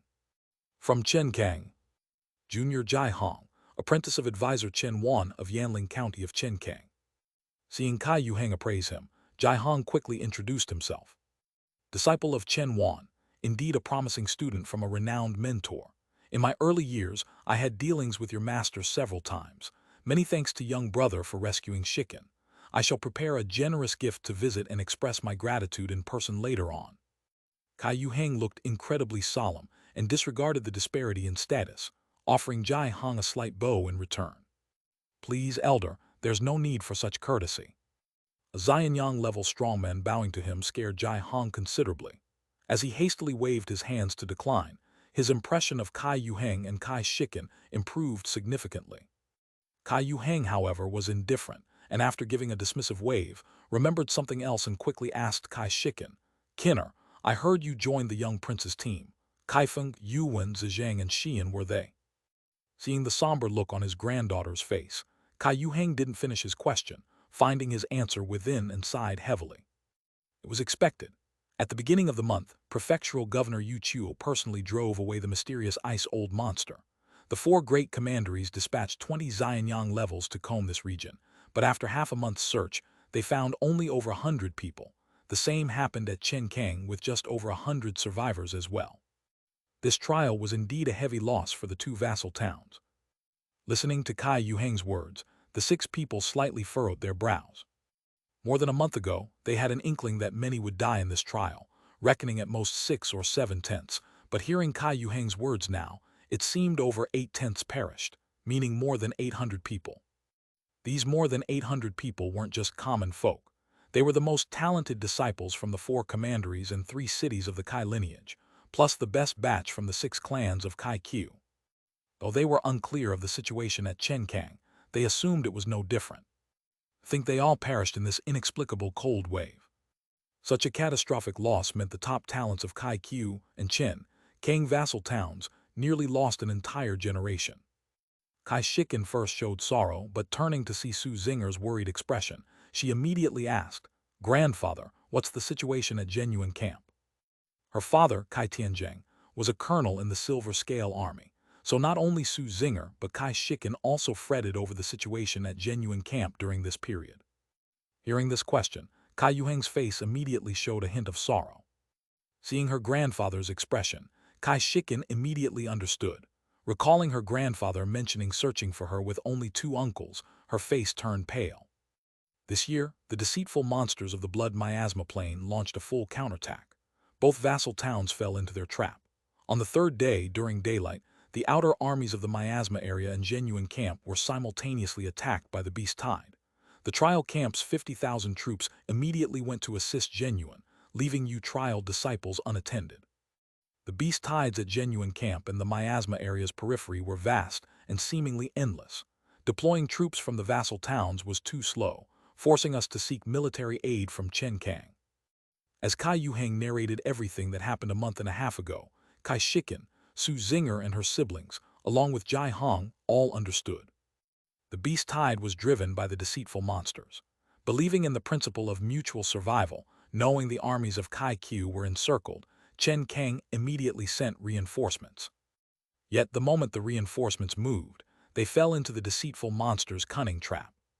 Chen Kang had established a similar camp, Chuoyuan Camp, on its side of the Blood Miasma Plain, housing an army equivalent to Kai Q's, also 20,000. Sending 10,000 troops to aid Kai Q left it with only half. When the 10,000 troops from Chen Kang reached Genuine, the Beast Tide at Kai Q immediately began to retreat. Then the Chuoyuan camp was promptly surrounded by a Beast Tide, whose scale surpassed that faced by Kai Q, totaling more than 30,000 beasts. It was then that the 2 vassal towns suddenly realized that Chen Kang was the true target of the deceitful monsters. When they learned that the trial zone was ravaged by a cold wave, both vassal towns had no time to spare. They each dispatched 5 Xianyang levels while everyone else focused on rescuing Chen Kang's Chuoyuan camp. Chapter 1471, Chapter 465, Bad News, Confidence and Invitation, Shocking Speculation, and Chu Tiangsu /3. This time, the counterattack of the deceitful monsters from the Blood Miasma Plain began on the 3rd of November and continued until the 10th of December, when the siege at Chuoyuan Camp was lifted, lasting a total of 37 days. Kaiku Lin Chu County Governor Kai Kiyang, Kinkang County Governor Kai Kiyuning, Chenkang Yanling County Governor Chu Tiangsu, and East Wall County Governor Chen Tiandong, 4 top-tier tribulation body realm experts from 2 vassal towns, along with more than 200 Xianyang-level experts, and a combined force of 40,000 troops including 70,000 Red Dragon Army from Chenkang and 50,000 Silver Scale Army from Kai Q. But because they were led by the nose by the deceitful monsters throughout, it resulted in a complete and utter defeat. Firstly, of the 2,000 top talents from the two vassal towns participating in the trial, more than 1,600 died. The loss of talents creates a gap that might not show immediate change, but will inevitably have a significant impact on the future. Secondly, Kaikiu's 50,000 silver scale army was reduced by 30%, with 15,000 town guard army nearly halved, totaling over 90,000 deaths. Chen Kang's Chuoyuan camp was directly destroyed by the beast tide, with 80% of the 10,000 station troops killed, and of the 10,000 reinforcements sent to support Kaikiu, 20% died, so cumulatively the death toll was slightly more than Kaikiu's, close to half. This is just the loss of troops. According to Kai Yuheng, Kaikiu's Xianyang level lost 13 people in total, with 51 missing. Chen Kang, as the main target of the deceitful monster's counterattack, suffered even more, losing as many as 53, a major blow to their vitality. Lastly, the full counterattack of the miasma took advantage of the situation where the two vassal towns were greatly weakened. Shortly after the beast tide receded, the blood-colored miasma expanded 5 or 6 kilometers north, instantly turning the years of effort by the two vassal towns into a bubble. Now, both towns are increasing their troop presence on the blood miasma plain to prevent further northward expansion of the miasma. When the 100,000 troops were besieged by the beast tide on the periphery of the miasma area, Tiangsu bravely took the lead but unfortunately died of exhaustion. Although she had already guessed in her heart, hearing her grandfather personally say that her father died in battle, Kai Shiken's already pale face instantly turned even more ashen, tears as big as beans immediately rolling down her cheeks. Kai Yuheng instantly hugged his granddaughter in distress, then turned to look at the 4 siblings of Su Zinger and said in a deep voice, "Your master Hong Yu entered the miasma area with Admiral Fan before the war. When I mentioned earlier that Kai Q currently has 51 Xianyang level missing, I was referring to Admiral Fan and his group of 51 people." Master. At this point, not only Kai Shiken, but Su Zinger's body also trembled violently, and if not for Su Jing and the others catching her in time, she might have collapsed instantly. The 3 Su Jing brothers, while holding their sister steady, also showed worried expressions, clearly quite shocked by this bad news. With the miasma spreading 5 or 6 kilometers north, the area where Admiral Fan and others are is even deeper. It seems there has been a significant change in the blood miasma plain this year, and no one dares go in right now. We can only wait until the 2 governors have time, as only they going in personally may bring hope of finding Admiral Fan and others. After hearing Kai Yuheng's last sentence, the 4 siblings of Su Zinger finally saw a glimmer of hope on their faces. Kai Shiken, mild-mannered yet not weak, seeing Su Zinger full of anxiety, suppressed her own grief and stepped forward to grasp Su Zinger's hand, gently comforting her. "Zinger, don't worry, the governor ancestors will not sit idly by while Admiral Fan and others are in trouble. They will definitely go in to find them later. Maybe your master will be back soon. Come with me to wait at the genuine camp." The 4 of the Su family naturally had no objections and nodded immediately. "I'll go with you too." Jia Hong, who had been standing to the side, also looking somewhat anxious, couldn't help but speak up, expressing his wish to go along. Both Su Zinger and Kai Shiken nodded, without refusal. A group of 6 people, following Kai Yuheng, quickly arrived at genuine camp. The moment they reached genuine camp, the 6 deeply felt the tremendous damage this deceitful monster's counterattack had brought to Kai Q. Dad, I didn't have time to fulfill my filial duty. How could you leave so soon?" Woo, husband, wake up, please wake up." "Father, I brought second brother to fetch you, woo. "Husband, didn't you promise to watch our child grow up? How could you leave so soon? Husband, wake up, woo. The entire genuine camp was filled with wailing cries. The ground was densely covered, with corpses draped in blue hemp cloth. From the north, people continuously entered the camp, guided by some soldiers to claim bodies everywhere. Some found and mourned over the bodies of their loved ones, while others, whose relatives' remains were nowhere to be found, stood silently in the designated gathering point inside the camp, tears silently trickling as if their voices were cut off. Those able to join the army from Kai Q are all of third-class military rank, and nearly everyone is the pillar of their family. With nearly 100,000 suddenly killed in battle, it equates to nearly 100,000 families shattered. It was clearly their first time witnessing such a scene, and the 4 of the Su family were immediately stunned. whereas Xia Hong, standing to the side, displayed a more composed expression. Even when speaking of nearly 100,000 families shattered, his expression remained mostly unchanged. Xia Hong turned his head to observe the expressions of the four siblings of the Su family, with a slight movement in his mind. Having spent over 40 days together, although he didn't pry into the details of the four siblings of Su Zinger, he could basically understand their general situation. These four seemed to come from relatively humble backgrounds. How did the Lord accept them as disciples? As for the three Su Jing brothers, their talents are barely top-grade battle bodies thanks to the blood Jade Pearl. This Su Zinger's aptitude, even less than mine, is truly puzzling. Could it be like before, casually mentioned and taken seriously by the four? Chapter 1472, Chapter 465, Bad News, Confidence and Invitation, Shocking Speculation, and Chu Tiangsu /4. Humble origin has its advantages. Xia Hong followed Xia Hong from the mud slope era all the way here. Scenes like the current one, filled with mourning, he's seen before. For instance, early years before the Mirror Immortal merged, when the Beast Tide attacked the camp, or during the Longyu battles, the wars that occurred in places like Hankyang, Beehive, etc. Let's just wait here peacefully. Princess Shikin just said she will stay here as well. As soon as there's news, she'll notify us right away. Lord Hong will definitely return safely. Su Zinger could only nod upon hearing Xia Hong's comfort. Besides waiting, she truly couldn't do anything else. However, Xia Hong's confident tone made her feel much better. So the four siblings and Xia Hong stayed at Genuine Camp. In a heavily guarded military camp, ordinary people naturally wouldn't be allowed to stay easily. But since Master Hong Yu's death wasn't confirmed, along with connections from Kai Shikin, the five of them weren't met with much difficulty. Unfortunately, this stay lasted for more than 3 months. From December 27th of KQ calendar 297, they stayed until late March of the next year, yet the five still didn't receive any news of Master Hong Yu. Such endless waiting certainly drove Su Zinger and the siblings deeper into despair, to the point they entertained thoughts of dying. If not for Xia Hong's patient persuasion, they would have stormed into Blood Miasma Plain by now, either to find their master or to accompany him in burial. Until the dawn of April 5th, Kai Shikin finally brought new news. However, this news was no less than a thunderbolt for the five of them. The two Lords Governor have already rescued Admiral Fan and others. Their group of 51 went in, only 21 survived, and 29 have died. According to Admiral Fan, Lord Hong Yu was swapped by the deceitful monster upon entering the plane last year, though he didn't see the corpse himself, it's estimated. Facing Su Zinger's desperate look, Kai Shikin couldn't bring herself to say the ominous words.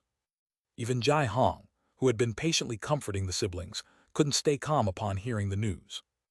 Xia Hong suddenly stood up from his chair, looking at Kai Shikin, his eyes full of suspicion and shock, repeatedly pondering the words she had just said, muttering uninterruptedly, "Impossible, impossible." He repeated it over 10 times before suddenly raising his head and asking. Admiral Fan said he didn't see Lord Hong's corpse with his own eyes, right? Kai Shikin nodded, initially wanting to say more, but seeing hope rise anew in Su Zinger's eyes, she immediately fell silent. Lord will be fine, absolutely fine. After a moment of doubt, Xia Hong's expression rapidly turned resolute. Then he turned to Su R and said, "If you trust my words, you can come to Chen Kang with me and continue waiting for the Lord." The Lord came over surely to scout the feudal town situation. Xia Hong had learned from Su Zinger that Xia Hong had been active in Kai Q for over a year.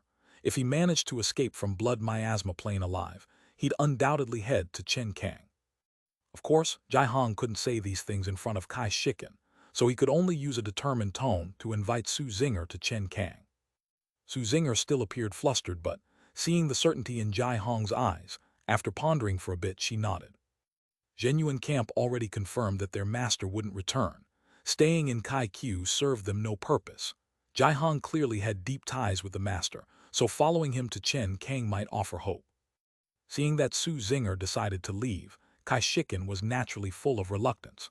Despite only being close for a year, she had genuinely considered Su Zinger a sister, their bond forged through life-and-death trials in the trial zone last year. But despite the reluctance, she understood that Su Zinger couldn't remain, given her attachment to her master and Xia Hong's confidence. Thus, Kai Shikin reluctantly prepared to send her off tearfully. On the night of April 5th, Su Zinger packed her belongings, bid farewell to her close friend Kai Shikin, and followed Jia Hong out of Zhenyuan camp, heading towards Chen Kang Yanling County. Unbeknownst to them, just as the five left, someone received a message at the main tent of Zhenyuan camp. Greetings to the Lord Governor, greetings to Admiral. Su Zinger and the siblings along with Jia Hong have all left the camp. Jia Hong's attitude was exceptionally resolute, not believing that Hong Yu has perished in blood miasma plain. Judging from their intentions, they should be heading to Chen Kang Yanling County to continue waiting for Hong Yu's news. In the main tent sat a middle-aged man in a yellow brocade robe, robust and broad-faced, surrounded by a faint yellow light. Before him was a massive dark ruler, 1.5 meters long and half a meter wide, with a thickness of 20 centimeters attached to a silver handle, clearly a weapon. On the lower left stood another middle-aged man, arms and chest all wrapped in white cloth. He was none other than Fan Qinghu, the silver-scale army admiral of Kaikyu who had previously entered blood miasma plain with Xia Hong. "All right, you may withdraw first." Fan Qinghu waved away the reporting soldier below, his tone somewhat weak. Watching the soldier leave, he respectfully turned to the higher seat, bowing. "My lord, Hong Yu must be dead. In hindsight, before we entered blood miasma plain last year, that thousand face had its eyes on us. Such a situation had never occurred before.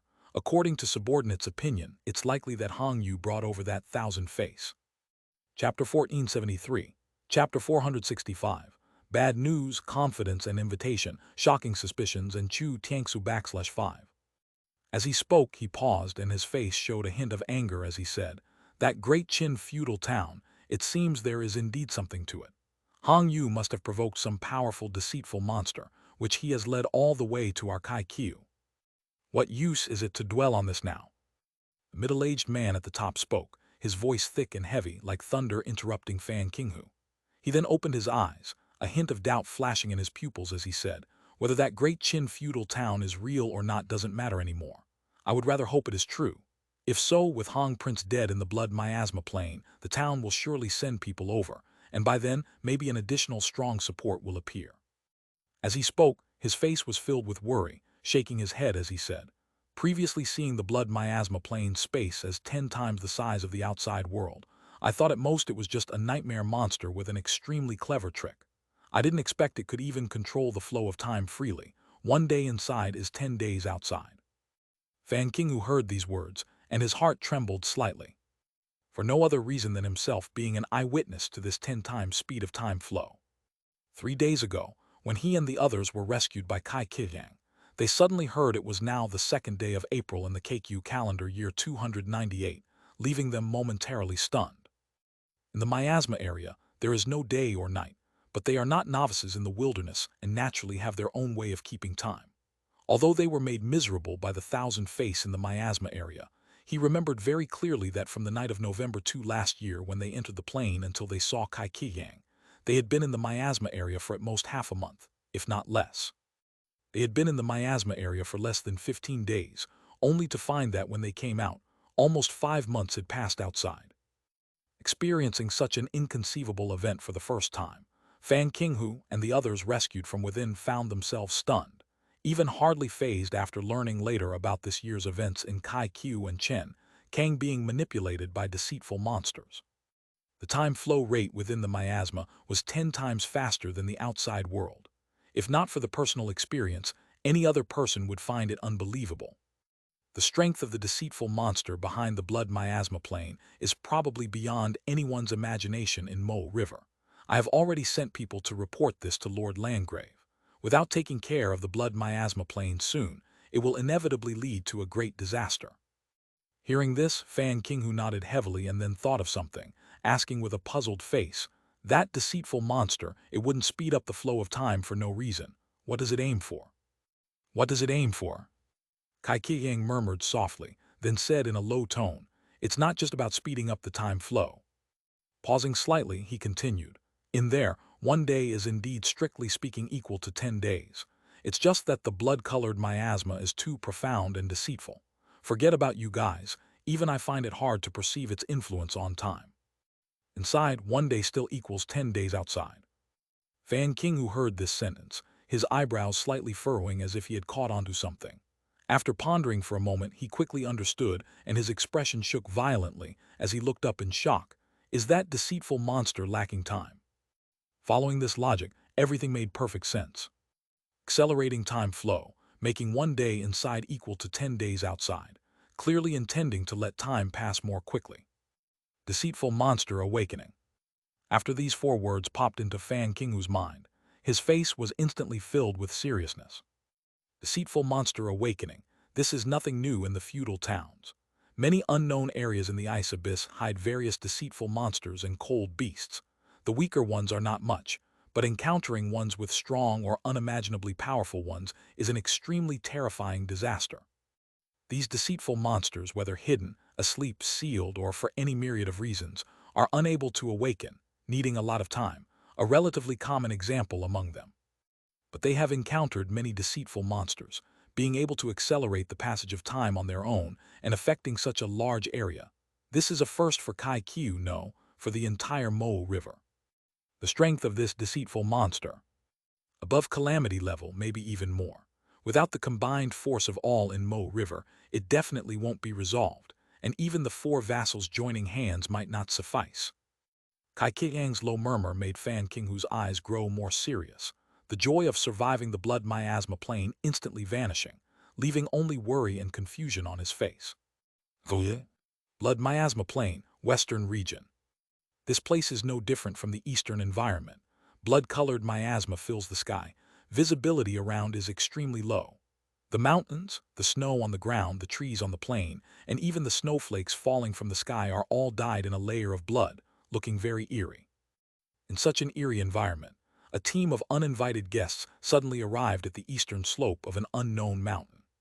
Prefectural governor, it's true, the flow of time in here really is 10 times faster than outside. I remember very clearly that this blood sunflower used to bloom once every 10 days. We picked a batch when we came by, and it's only been a day, and it's bloomed again. A team of 6 people slowly walked northward from the south. At the end of the team, a middle-aged man in white, upon seeing a string of blood-colored plants in the snow to the left, couldn't help but show a surprised expression as he spoke. The others heard this and immediately looked over at the blood sunflowers. Seeing that they had fully regrown after having been picked before, surprise instantly washed over their faces. The leader of the team was also a middle-aged man in white, tall, fair-skinned, and beardless, with a graceful posture and a black sword at his waist. Upon hearing the man behind him, he showed no surprise. I told you before, this year the blood miasma has changed greatly. This time, I'm breaking precedent by bringing you this deep for herb gathering. In the future, you can't come here on your own, and you must always be cautious when active around the periphery. Yes, prefectural governor. The 5 heard the middle-aged man's words and immediately nodded respectfully. The second person in the team, an elderly man in black, looked up at the high mountain to the west and suddenly thought of something, asking, "County Father, I remember that behind this mountain is the territory of that green jade toad, right?" Chu Tiangsu, hearing his son's question, turned his head to look at the high mountain to the west and smiled, nodding. Indeed, that green jade toad is a single water element 5 luminaries realm beast emperor, not very powerful. As soon as Chu Xuanfeng and the 5 others heard this, their faces immediately showed excitement. Seeing their expressions, Chu Tiangsu immediately knew what they were thinking and shook his head repeatedly. Stop dreaming. If it were one-on-one, I wouldn't fear this green jade toad. With you 5 assisting, cutting it down wouldn't be too difficult, but the problem is. As he said this, he raised his hand to point southwest, continuing solemnly. Over 10 kilometers southwest of this green jade toad's territory, there lies a red-gold demon tiger, a gold and fire dual-path 5 luminaries realm beast emperor. If we alarm it, even with another of me, I'm afraid. Though he didn't finish his words, the eagerness on the faces of Chu Xuanfeng and the 5 was long gone upon hearing of the golden fire dual-path beast emperor. With Chu Tiangsu here, they would only dare to test the single-path beast emperor. If they truly provoked the dual-path 5 luminaries realm beast emperor, among the 6, apart from Chu Tiangsu, the other 5 would surely die. All right, let's not delay, hurry out. After Chu Tiangsu finished speaking, he continued to lead the 5 northward. Bang! However, before they had walked 10 meters, a loud noise suddenly came from the southwest direction they had just pointed to. The 6 turned their heads to look southwest, their faces instantly filled with horror. Chapter 1474, Chapter 466, the cunning red-gold demon tiger, chance encounter and shocking news. In the southwestern sky, a strong red-gold light was rushing toward the area where they were at breakneck speed.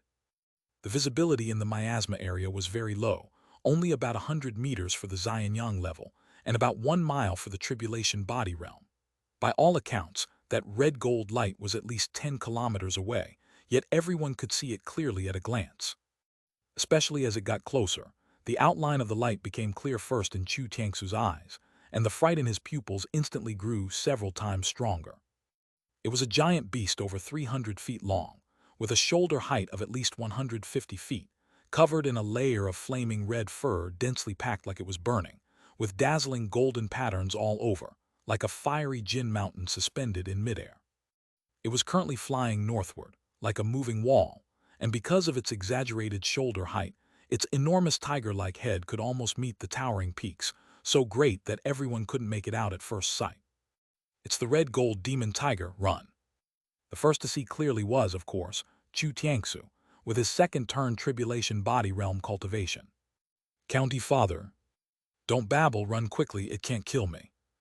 Interrupted by the roaring command, Chu Xuanfeng and the others dared not delay any longer. Hearing this, they moved, their faces, panic instantly turning into energy in their legs, madly escaping toward the north side. Having taken the hidden god pill before coming in and walking the safe route the whole time, and still being targeted, we can't run directly outward, this is trouble. Chu Tiangsu drew out his black longsword, his expression sinking to the extreme.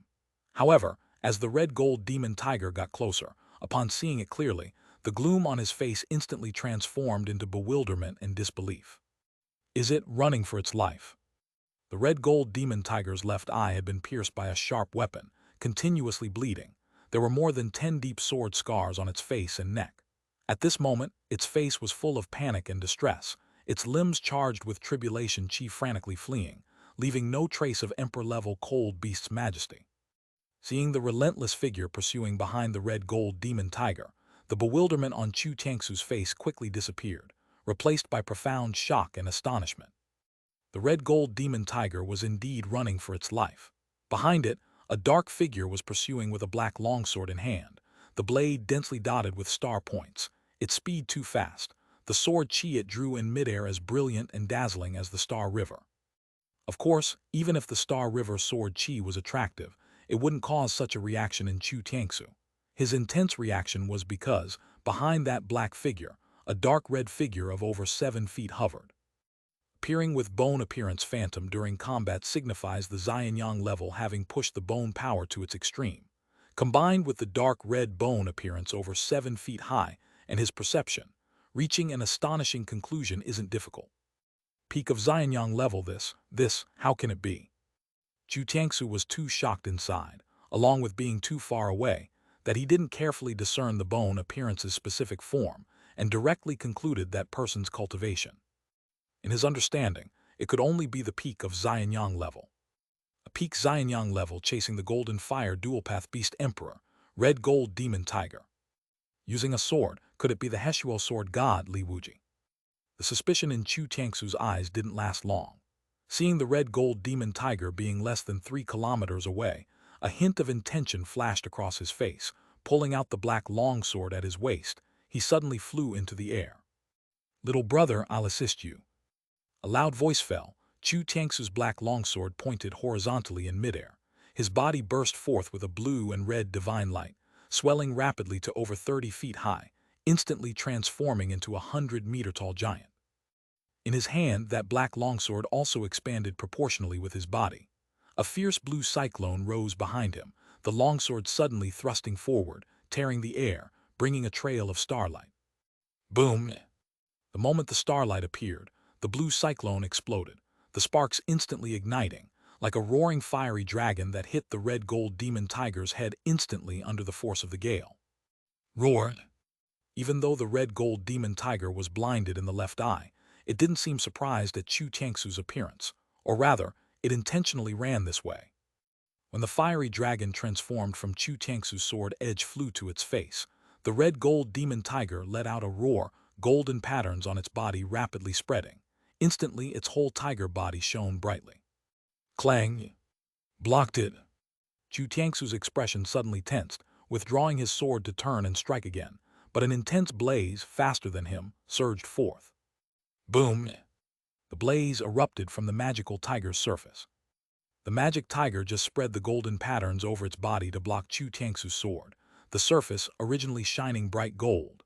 Yet, the instant it successfully blocked, it not only quickly returned to normal but also explosively burst forth a flame, impacting the front Chu Tiangsu. Not only Chu Tiangsu, but even the dark figure chasing from behind was also blasted away by this blaze. Wretched beast! Chu Tiangsu was blasted over 100 meters, seeming to detect something. A hint of anger appeared on his face, and behind him 3 blue cyclones condensed again, the black longsword in his hand igniting into a flame, instantly transforming into red. I am the Chenkang Yanling County Governor, Chu Tiangsu. May I ask, little brother, are you Weibo Li Wuji? This beast is already gravely injured. It's trying to sow discord between us to fight for a chance to live. Little brother, you mustn't fall for this beast's trick and let us together surely slay this fiend. Chapter 1475.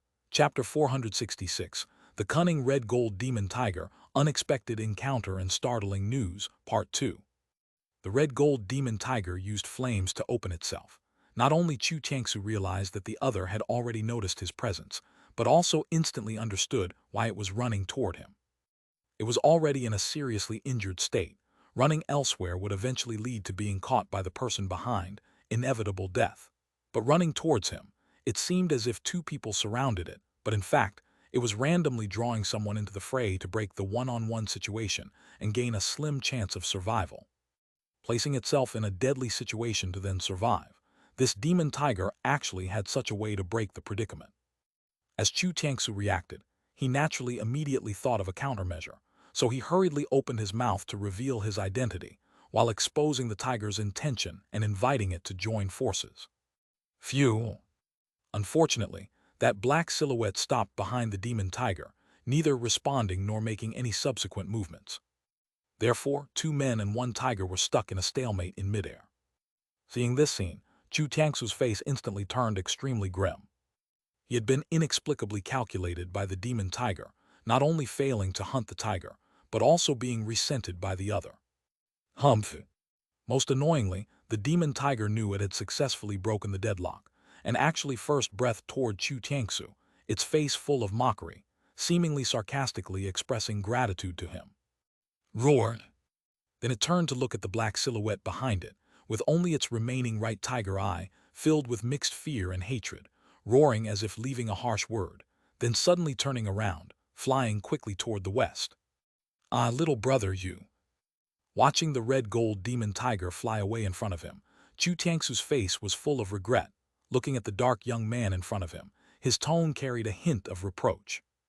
This one was burned by fire tribulation chi, with only a layer of beast skin skirt draped over him, and dozens of wounds all over his body, almost having the 5 elements tribulation chi all over him.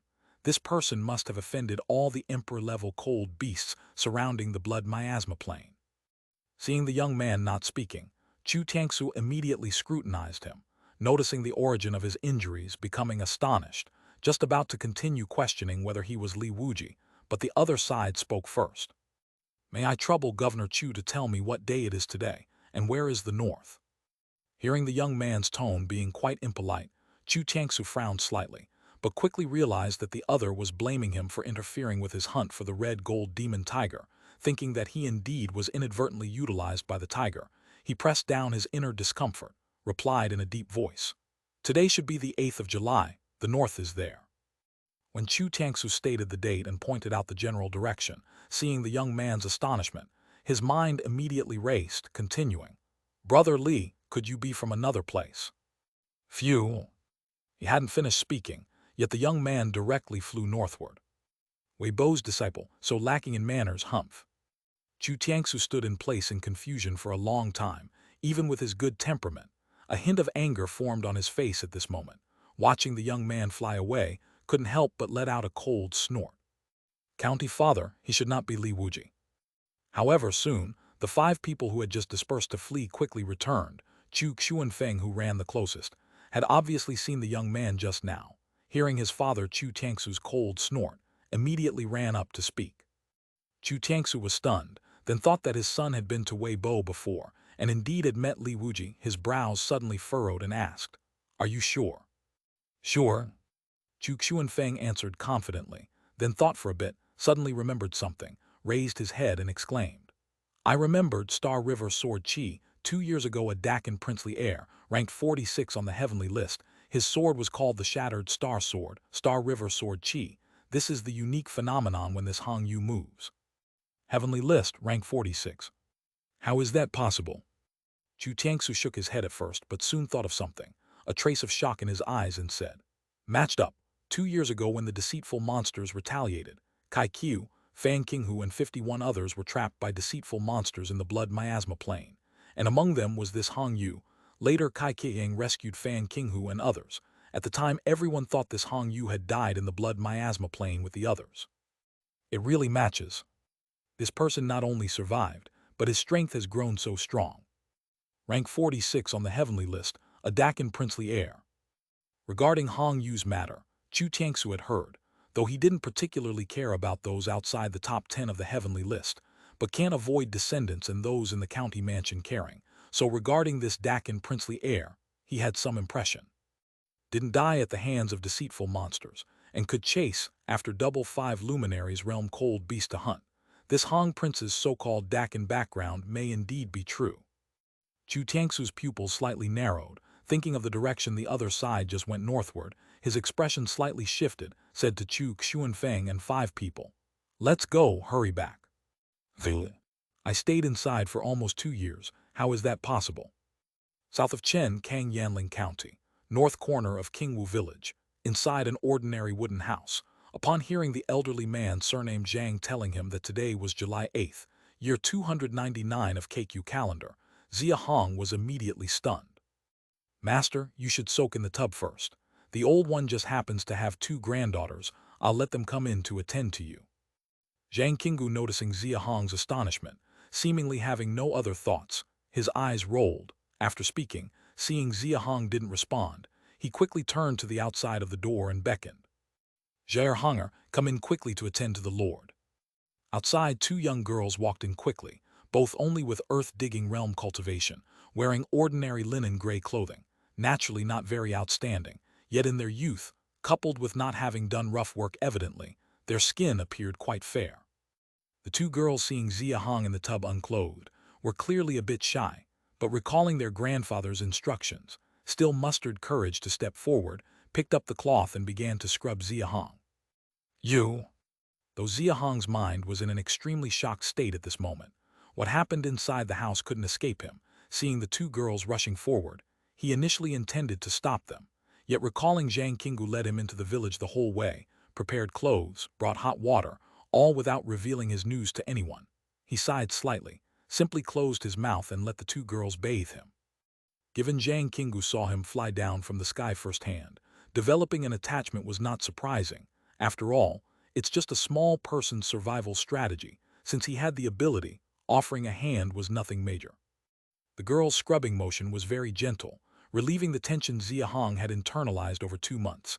His eyes slightly squinted, lying in the tub, slowly contemplating. KQ calendar year 297, November 2nd night I entered the plane. I estimated 2 months inside. But now it's July 8th, year 299. Actually 20 months have passed, so the time flow in the blood miasma plane is indeed 10 times faster than outside. In the cave a day equals 1,000 years outside. The blood miasma plane was not quite as exaggerated, yet the saying truly materialized at this moment, striking a massive shock in Xia Hong's heart. Right, that makes sense. No wonder my cultivation speed became so fast. If inside a day equals 10 days outside, it completely makes sense. I was merely influenced by the miasma, unable to feel it. Upon accepting the fact that the blood miasma plane and external world had different time flows, many previous perplexities in Xia Hong's mind instantly found answers. Yet not only did the confusion resolve, Xia Hong suddenly recalled something. His heart instantly flared with excitement. If Great Xia could utilize this. No, Kai Qiu and Chen Kang already knew about the blood miasma plane. Would they not utilize it?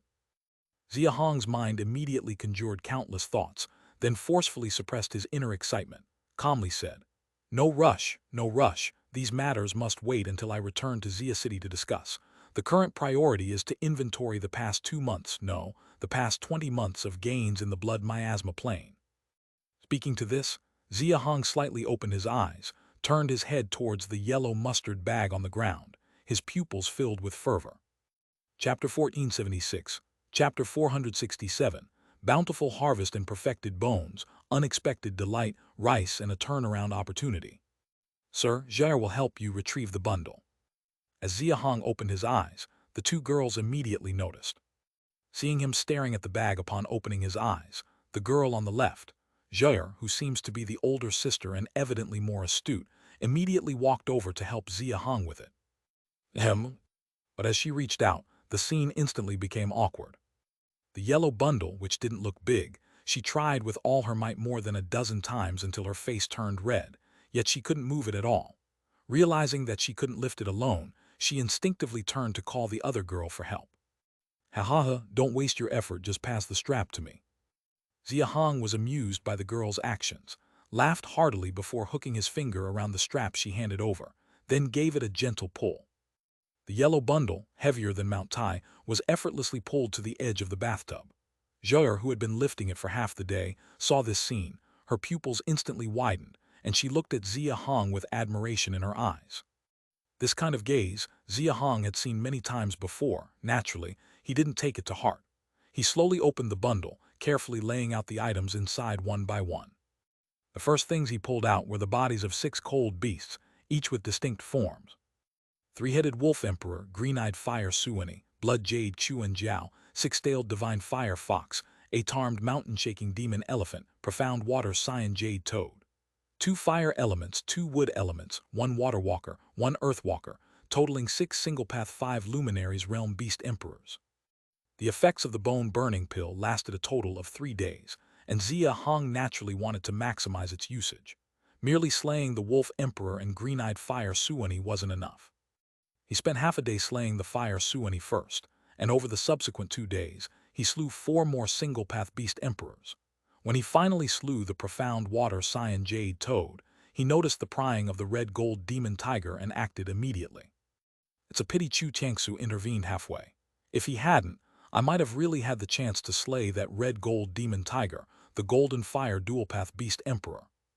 While Xia Hong felt regretful, he was also quite astonished by the intelligence of emperor-level cold beasts. That demon tiger deliberately fled towards Chu Tiangsu at the last moment to involve outsiders and break the stalemate. How could Xia Hong not see through such calculations? The issue was, he didn't dare to take the risk based on Chu Tiangsu's character. Although Chu Tiangsu spoke benevolently, if they truly joined forces to slay the demon tiger, who knows what he might do in the end? Furthermore, the effective duration of the bone-burning pill was already running low. Fortunate if attained, destiny if not, I'll stop dwelling on it. Xia Hong exhaled gently, set aside unnecessary thoughts, and pulled out a dagger from the yellow mustard bag, starting with the 3-headed wolf emperor. Cold beasts indeed have internal organs, and Xia Hong, having hunted so many, naturally was adept at the task, pinpointing the liver of the wolf emperor and directly slicing it open. As the skin and flesh were cut open, a round pearl about 3 centimeters in diameter, emitting a greenish-blue glow, emerged. Xia Hong reached in and took the pearl, holding it in his hand, feeling the powerful energy it radiated filled his eyes with delight. This is the wood element tribulation chi pearl. Using silver as a catalyst can extract the massive amount of tribulation chi contained within the pearl, and then use it to impact the war body golden body, forcing the golden body to generate corresponding internal organs. The book stated that collecting all 5 elements tribulation chi pearls allows for 1 breakthrough attempt, but the difficulty is immense, and the higher the aptitude, the less likely success. This contradiction of higher aptitude leading to lower success clearly seemed paradoxical. Xia Hong furrowed his brows deep in thought, meanwhile not forgetting to extract tribulation chi pearls from the remaining 5 beast emperors. Soon, the wood, water, fire, and earth, totaling 6 tribulation chi pearls, were displayed before him. The higher the aptitude, the greater the power increase after breaking into the tribulation body realm. According to the law of energy conservation, naturally, more tribulation chi is required for breakthroughs, logically increasing the number of attempts needed. The book's intention should be expressing this. Gazing at the 6 tribulation chi pearls in front of him, Xia Hong chuckled and shook his head, secretly thinking, already at mid-stage yang manifestation, I'm just 1 pearl shy of having enough for the first golden body breakthrough, which requires the 5 elements tribulation chi pearls. That red gold demon tiger's escape seems fated. One should not be too greedy. After retrieving the 6 tribulation chi pearls, Xia Hong focused, next slicing open heads of 6 beast emperors and extracting 6 fist-sized blood jade-like blocks, feeling a sudden excitement. As expected, the blood-colored miasma even affected the beast emperors. Ordinary cold beasts have blood jade pearls, beast kings have blood jade crystals, and those in beast emperors' heads should be named blood jade marrow.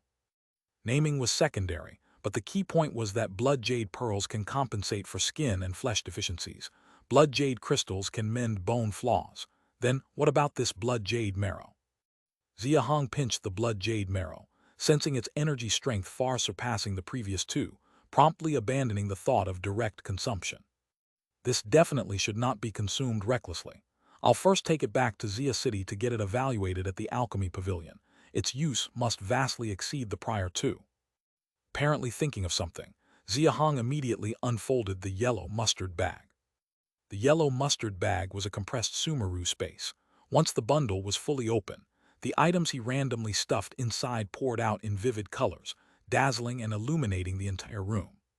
The 2 girls who had been washing him were already dumbfounded upon seeing the 6 beast emperors earlier, and now witnessing a pile of colorful treasures spilling out from the small yellow mustard bag, their eyes instantly went wide.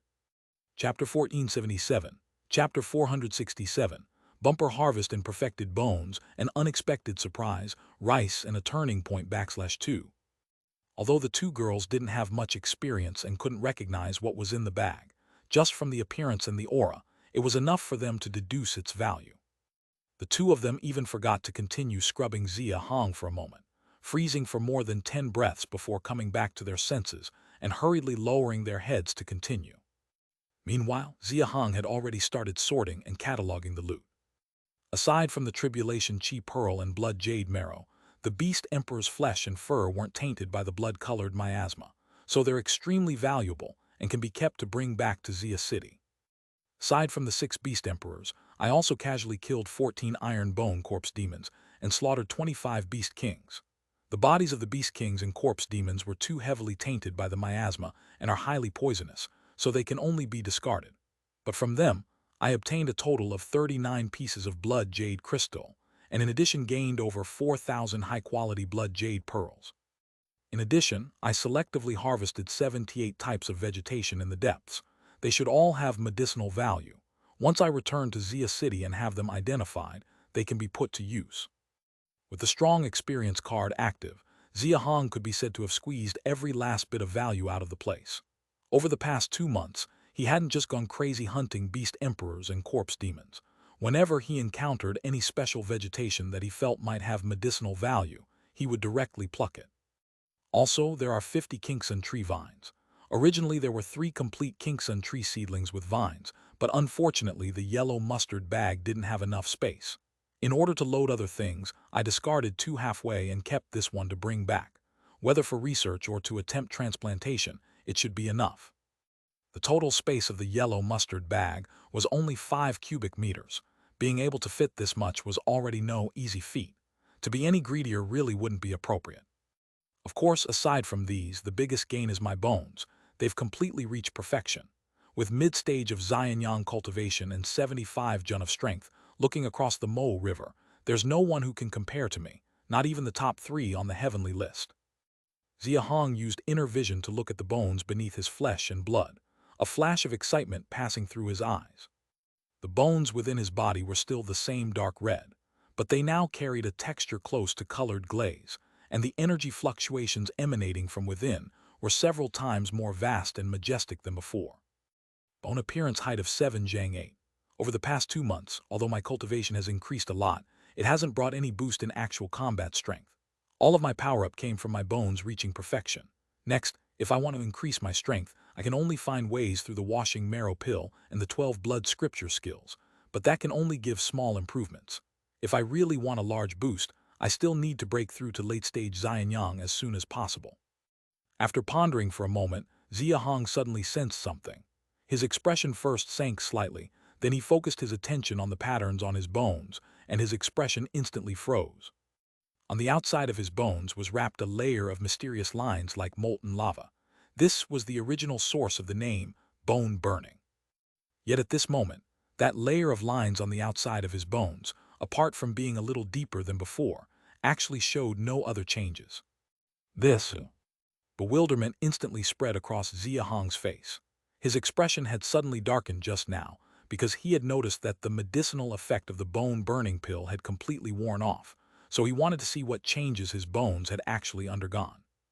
He remembered very clearly that when he encountered that three-headed wolf emperor and swallowed the bone-burning pill, the outer layer of his bones instantly erupted with a heart-drilling pain, as if someone were using a sharp awl to engrave patterns on his bones.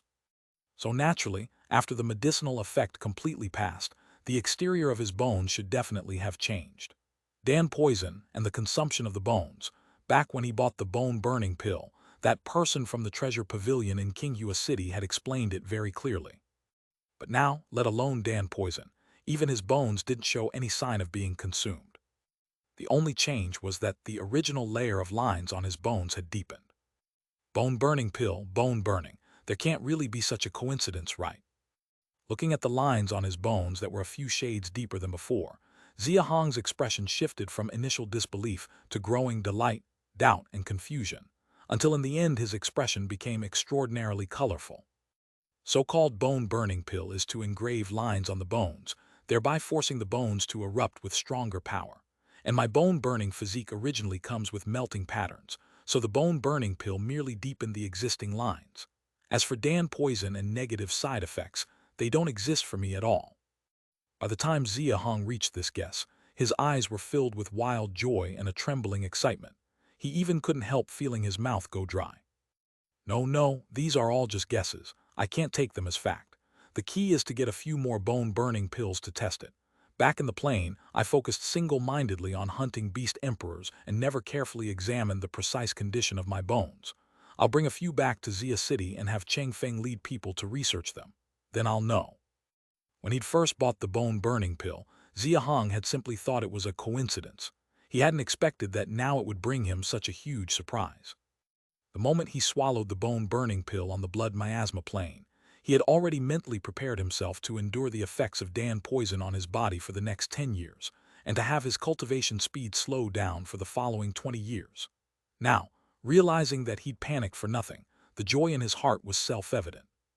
The most crucial point was that if subsequent tests confirmed that taking the bone-burning pill truly had not even the slightest negative impact on him, then things would become even more interesting. Suppressing the excitement in his heart, Xia Hong quickly finished organizing the yellow mustard bag, let out a long breath, and lay back down in the bath barrel. In one go, 20 months actually passed. I came here on 25th day of the 8th month, KQ calendar year 296. Today is the 7th day of the 8th month, which means I've been away from Great Xia for almost a full 3 years now. This is completely different from what I originally anticipated. Xia City over there must be anxious by now. Chapter 1478, Chapter 467, Bountiful Harvest and Perfect Bones, Unexpected Joy, Rice and a Chance to Rise. No, there's also those 4 disciples. Suddenly recalling Su Xinger's 4 siblings, Xia Hong's expression froze slightly, but he soon relaxed his expression. He hadn't emerged from the blood miasma plane, so Kaiku would most likely think he was dead. Without him as a master, Su Xinger's 4 siblings naturally couldn't enjoy the previous good treatment anymore. But supposedly without deep-seated hatred, Kaiku wouldn't necessarily make things difficult for them, so their situation might not be good, but safety shouldn't be a problem. Having given them such a fortune, whether they end up dragons or worms ultimately depends on themselves. There's no need to go back to Kaiku to find them. After reviewing his physical condition with closed eyes, Xia Hong immediately shook his head, letting go of the thought of finding the 4. Judging by the current state of his bones, although the Dan poison could be confirmed absent, whether it affects subsequent cultivation speed can only be confirmed after formal cultivation. The problem is, in his current physical condition, even normal cultivation is impossible. Defeating 6 beast emperors is no easy feat. Putting aside the damage to the flesh, the injuries caused by the 6 beast emperors all penetrated into the bones, and still, a large amount of tribulation chi from the elements of wood, water, fire, and earth remains inside Xia Hong. He's fortunate to withstand it thanks to his incredible strength. If any random mid-stage Xianyang tried, they'd likely be dead by now. There are no holy vein pills left, so I'll have to make do with Jade wound pills for now. I can't even exert half of my strength. I need to take time to heal. Xia Hong took out a Jade wound pill, swallowed it, and sensed briefly, then immediately shook his head repeatedly. Though it's a level 5 healing pill, it only restored this much, and to fully recover will take at least 3 months of rest. Perhaps I should go to Yanling County to spend some money on better healing pills. A faint urge grew in Xia Hong's heart, but recalling his recent encounter with Chu Tiangsu in the blood miasma plain, he instantly dismissed the idea of going to Yanling County.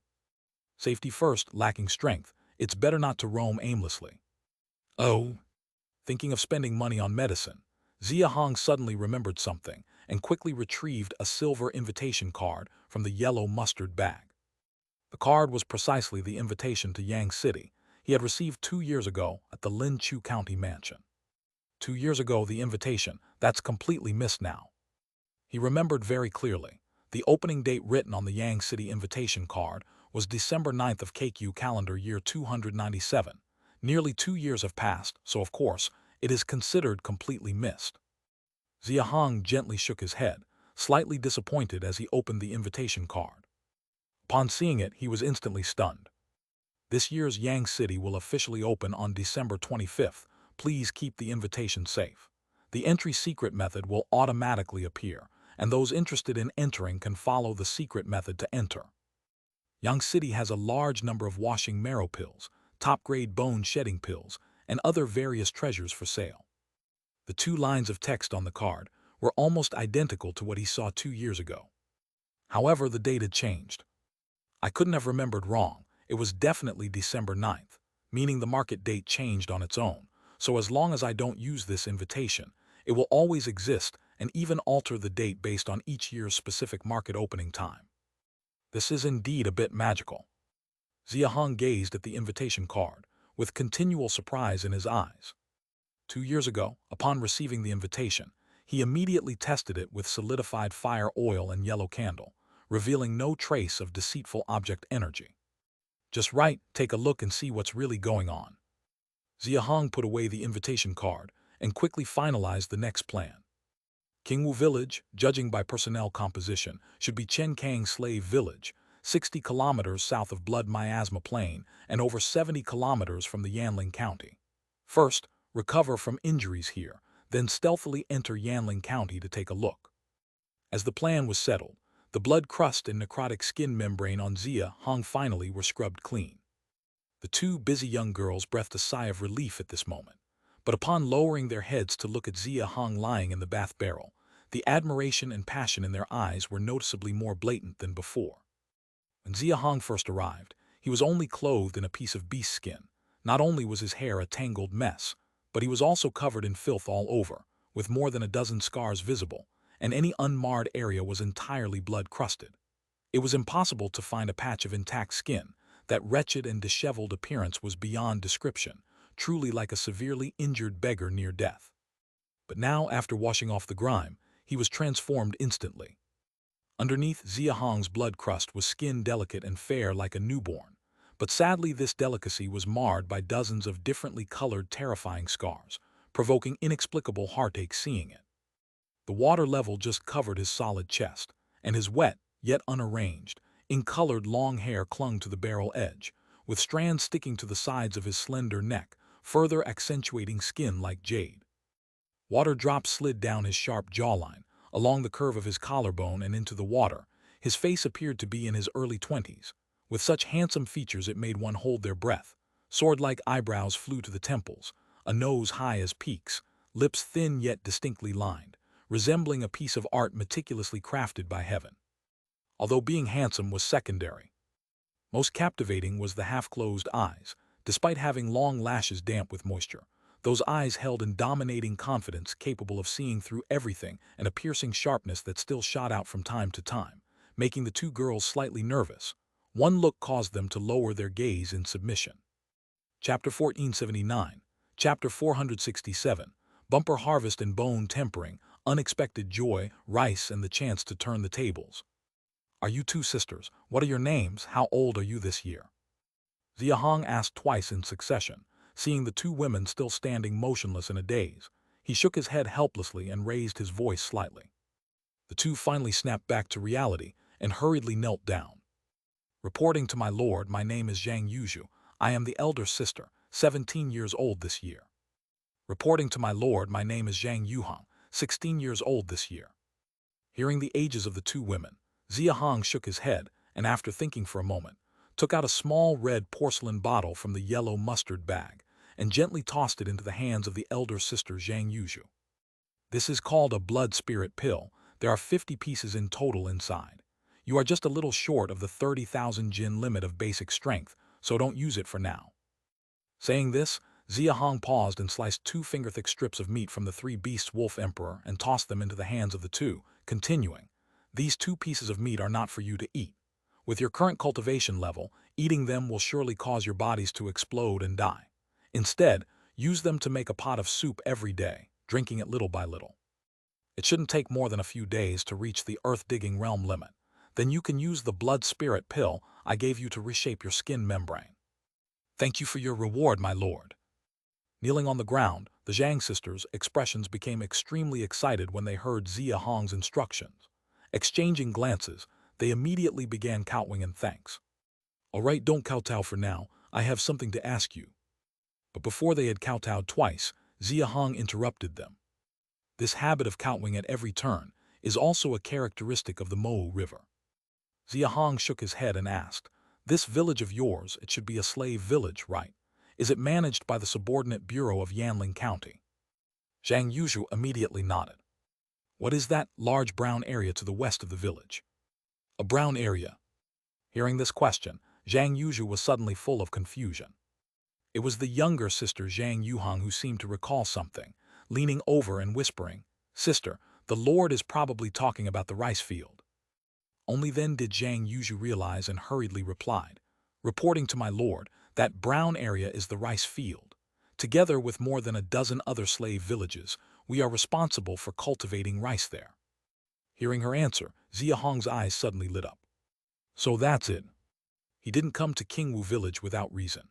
While flying north from the Blood Miasma Plain, he noticed a large brown area suddenly appear on the vast white land, which made him stop. Rice, he had heard of it in Qinghua City, is a specialty of Chenkang and one of Mo River's top ingredients, known for its excellent taste. Of course, mere cravings were not enough to catch Xia Hong's attention.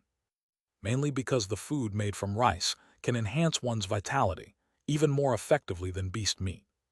More crucially, when he was in Qinghua City, he had secretly observed that before it was made into food, the rice was in powder form, looking exactly like the sorghum flour from his previous life.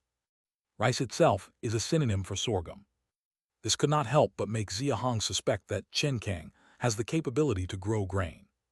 He had already taken note of this in Qinghua City. Now that he was in Chenkang, he would naturally pay special attention to this rice to see what it was all about. "Is your area the only place in all of Chenkang with rice fields?" Seeing the puzzled look on Zhang Yuzhu's face, Xia Hong then realized that she was just a young girl who hadn't even reached the cold resistance level. How could she know everything? He immediately shook his head and said, "All right, you may leave first. Go call your grandfather, tell him I have something to ask him." The two girls, seeing the new guy close before the bathtub, immediately looked troubled. "Sir, we should help you change first." No need, go quickly." "Yes, servant obeys." Hearing Xia Hong's tone grow heavier, the two dared not say more and hurriedly got up and walked outside.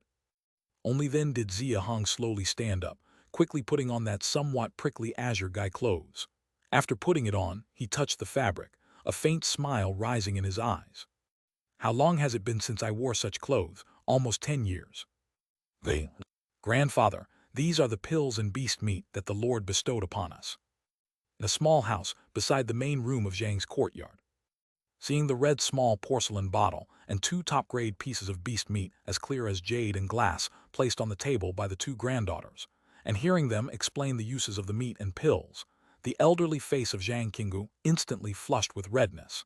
His demeanor became extremely excited. It paid off. It paid off. Zhang Qinggu, over 60, his bearded chin trembling ceaselessly, looked at his two granddaughters and suddenly burst into tears. Xia Hong, old Zhang family has finally got our chance. I'll immediately write to Yuchuan, tell him to hurry back from the county city. Grandfather. For the first time, the Zhang Yuzhu sisters saw their grandfather show such an expression, naturally feeling anxious. They hurriedly stepped forward to hold their grandfather's hand. Chapter 1480. Chapter 468. A chance to turn things around and ruthless oppression. Frost Ash Association branch. The beginning of the uprising. Zhang's courtyard in the side room. Zhang Qinggu was sitting at a wooden table. On the table was a piece of coarse paper filled with small characters. He wrote the inscription, then carefully tucked the paper into a yellow envelope, and finally wrote the last line on the envelope. Yanling County, Advisor Chen Mansion Attendant Room, Zhang Yuchuan to receive.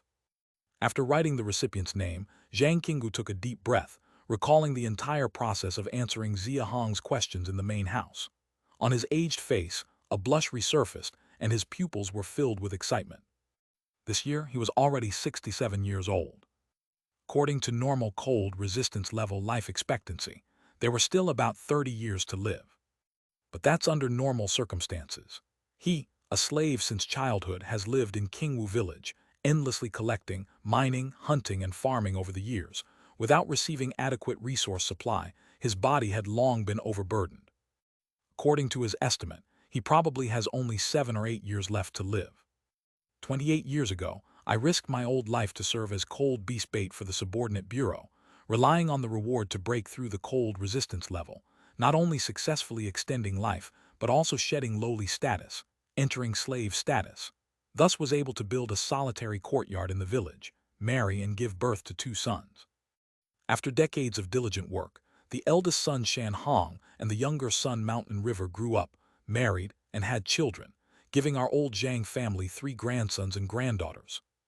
Sadly, the good times didn't last long. 13 years ago, the 2 sons heard of my deeds, and to gain a civilian status for the children and grandchildren, they risked their lives to the rice fields to harvest for the subordinate bureau, resulting in all 4 spouses dying simultaneously, leaving me and 3 grandchildren.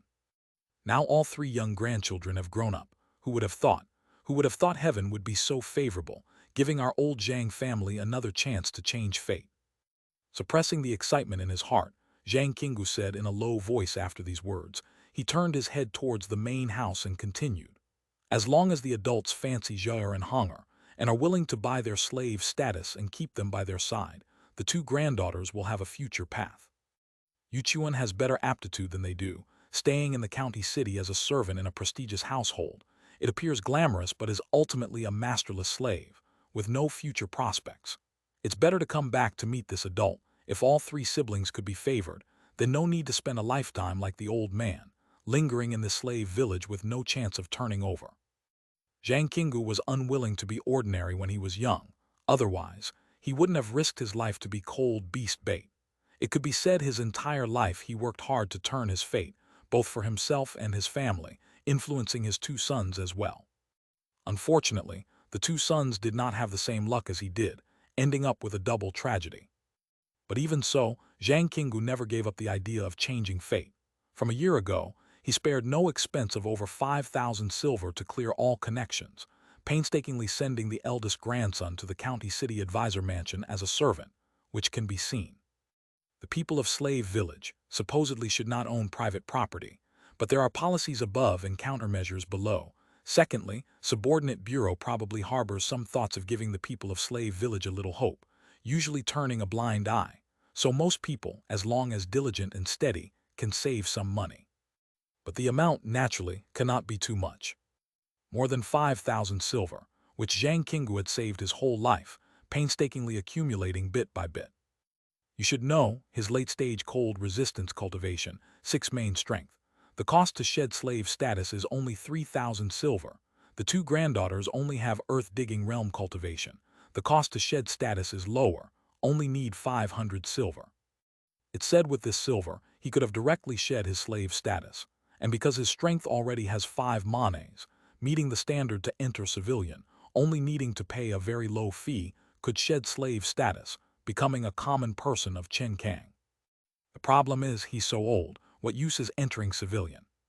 A year ago, his 3 grandchildren were already 15, losing the eligibility to enter status with their father and grandfather. In fact, even with the qualification, he wouldn't choose to do so.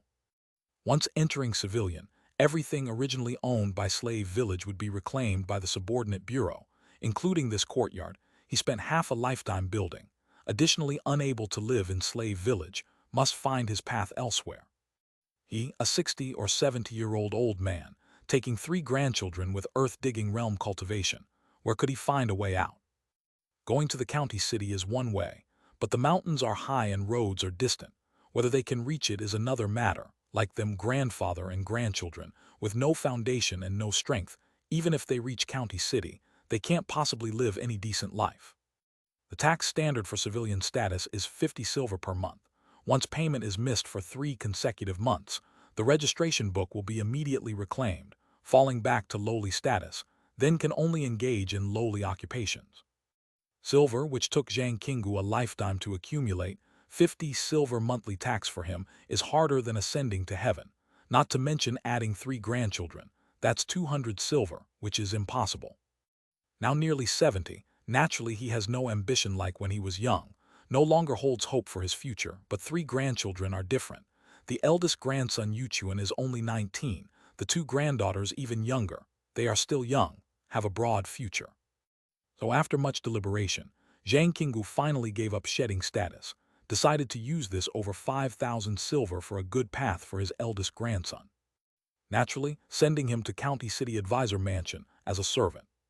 Chapter 1481, Chapter 68, A Chance to Rise Amid Cruel Oppression, Frost Ash Association Branch, the beginning of the uprising Part 2.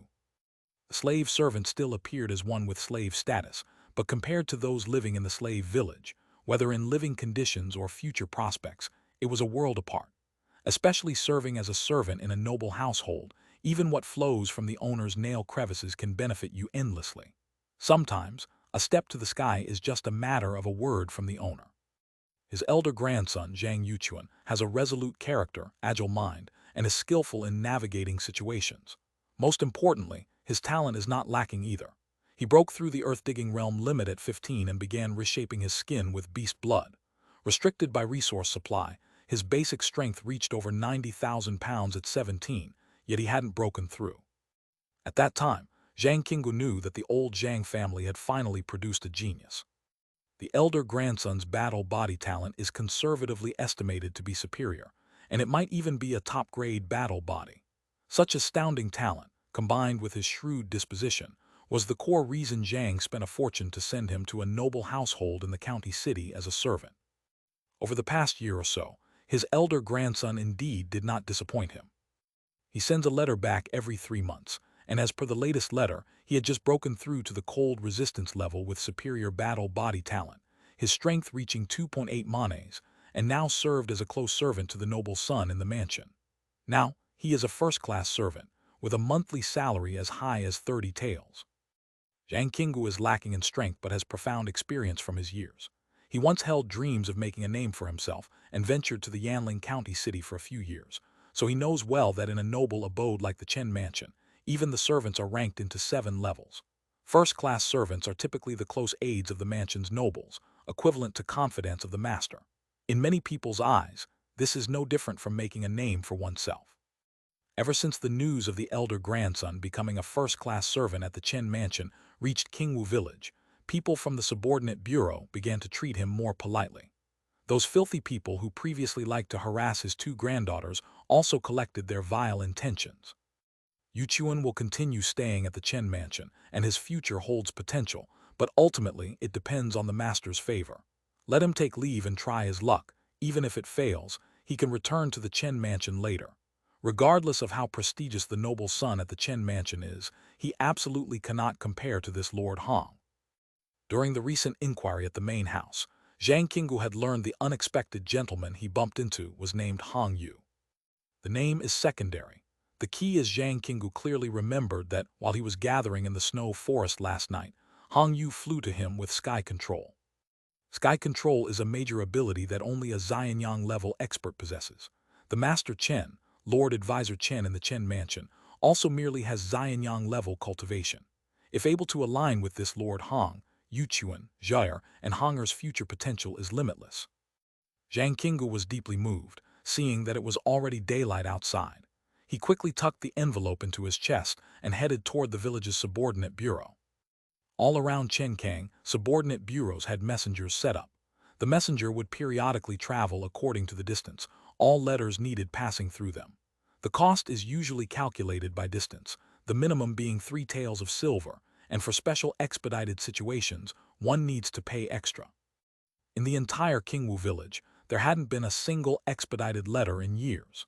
Naturally, Zhang Qinggu didn't have such resources, so once the letter was sent out, he could only wait for the scheduled opportunity of messenger travel to slowly reach over to the county city. Today is August 8th. Under normal circumstances, Yuchuan should receive the letter by mid-October. Requesting leave as a servant may not be so easy, just patiently wait at home. The gentleman's injury is severe, and he most likely won't be leaving temporarily. Hopefully, Yuchuan can come as soon as possible. After sending the letter, Zhang Qinggu returned to the courtyard full of hope. He had already given the main house to the gentleman and moved with his 2 granddaughters to the small side house. The 2 granddaughters, only having earth-digging realm cultivation, were asleep during the day. He didn't disturb them, but as soon as dark approached, he immediately called his granddaughters awake. Zhair Honger, from now on, both of you should nap for 2 hours during the day and at night go to serve exclusively in Lord Hong's quarters. No matter what instructions you are given, you must fulfill every one of them. Understand? Zhang Yuzhu and Zhang Yuhong were not young any longer, and could certainly hear the implication in their grandfather's words, causing their faces to blush immediately. Grandpa. Seeing his granddaughters, though their faces showed embarrassment, but their eyes didn't carry any trace of resistance, Zhang Qinggu was initially stunned, then quickly recalled the gentleman's real countenance after washing off the blood grime. But after reacting, he didn't show any smile, only sighing slightly inwardly and continued, "Go on then.